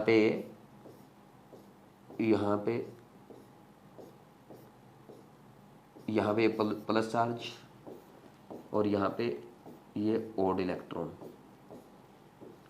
अब देखो यहाँ पे क्या हो रहा है, ये नेगेटिव चार्ज है, क्या रेजोनेंस में है? नहीं है। जैसे यहाँ पे नाइट्रोजन का lone pair out of plane है ना, वैसे ही इसका होगा, क्योंकि प्लेन में तो ये आएंगे जो बचे हुए बाकी। ठीक, सिग्मा बॉन्ड और पाई बॉन्ड, ये आउट ऑफ प्लेन होगा, ये रेजोनेंस करेंगे, ये नहीं करेगा, तो ये क्या कहलाएगा आपका, लोकलाइज कहलाएगा, क्योंकि ये रेजोनेंस में नहीं है। सिमिलरली ये पॉजिटिव चार्ज भी रेजोनेंस नहीं करेगा, अंदर के जो सिग्मा बॉन्ड, ये अंदर के जो पाई इलेक्ट्रॉन्स है, ये रेजोनेंस करेंगे बेंजीन के, है ना, ये वाला नहीं करेगा, ये भी आपका लोकलाइज होगा। और सिमिलरली आपका ओड इलेक्ट्रॉन भी यहाँ पे लोकलाइज होगा। बात समझ में आ रही? बस आपको ये चेक करना आना चाहिए कि रेजोनेंस हो रहा है या नहीं हो रहा। अगर रेजोनेंस हो रहा है तो डीलोकलाइज, और अगर रेजोनेंस नहीं हो रहा तो क्या बोल दोगे, लोकलाइज। ठीक, रेजोनेंस होगा तो डीलोकलाइज, और नहीं होगा तो लोकलाइज। बस इतना समझना है।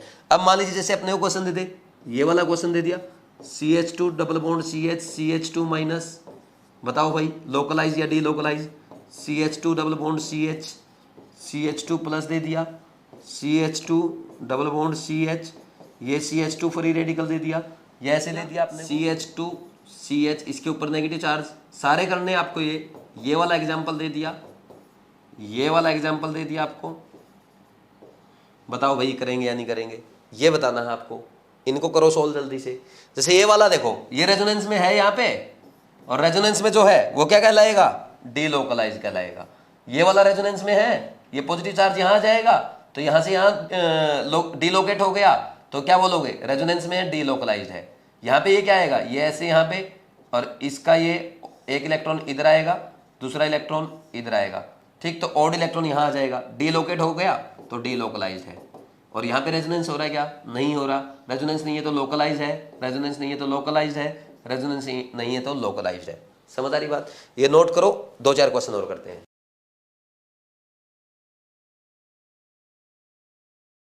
अब नेक्स्ट देखो, ये क्वेश्चन अपने को करने हैं। ये क्वेश्चन करने के बाद आपके माइंड में और क्लैरिटी आ जाएगी। जैसे फर्स्ट वाला क्वेश्चन हम करते हैं, आपको बताना है डीलोकलाइज इलेक्ट्रॉन कौन से हैं और लोकलाइज्ड कौन से हैं।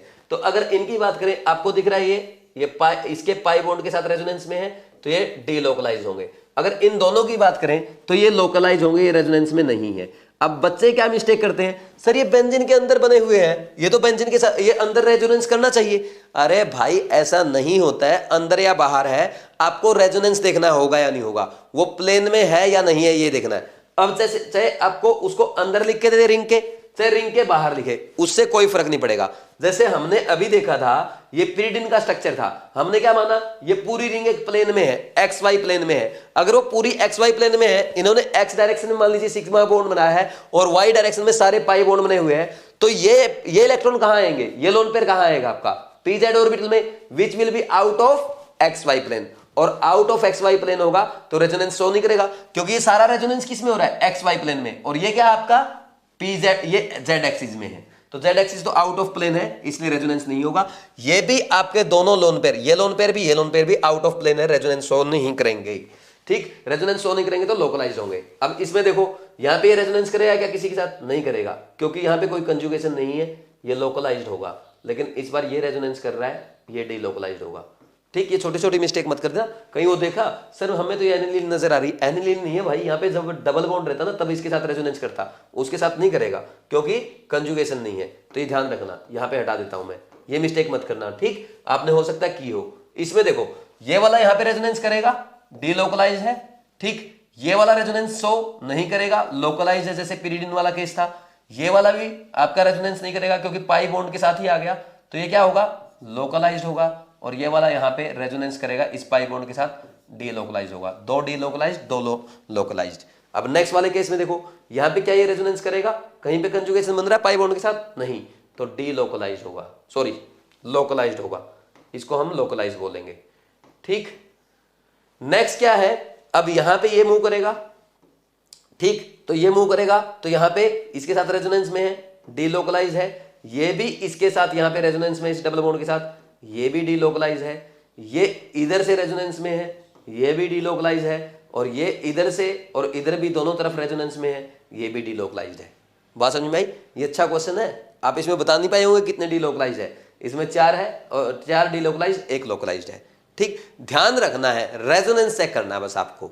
ठीक, तो ये आज हमने काफी कर लिया। आज अपने को जो स्टेबिलिटी ऑफ रेजोनेटिंग स्ट्रक्चर्स है वो भी करना था, लेकिन आज इस लेक्चर में हम नहीं कर रहे क्योंकि काफी लंबा लेक्चर हो गया, काफी कॉन्सेप्ट हमने सीख लिए। तो स्टेबिलिटी ऑफ रेजोनेटिंग स्ट्रक्चर हम नेक्स्ट लेक्चर में करेंगे। तो स्टेबिलिटी ऑफ रेजोनेटिंग स्ट्रक्चर के क्वेश्चंस आपको नेक्स्ट लेक्चर में करने हैं। लेकिन आज रेजोनेंस के बारे में जितना बेसिक मैंने आपको पढ़ाया है, ये अच्छे से आपको सीखना है।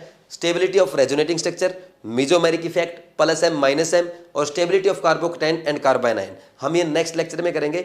नेक्स्ट लेक्चर ये बहुत इंटरेस्टिंग रहेगा और बहुत इंपॉर्टेंट रहेगा, आपको बहुत अच्छे से करना है। तो इसको नोट डाउन कर लो और ये करके आप जितना क्वेश्चन प्रैक्टिस कर सकते हो उतना कर लेना। बाकी स्टेबिलिटी ऑफ रेजोनेटिंग स्ट्रक्चर के क्वेश्चन आप नेक्स्ट लेक्चर के बाद कर सकते हैं। Thank you.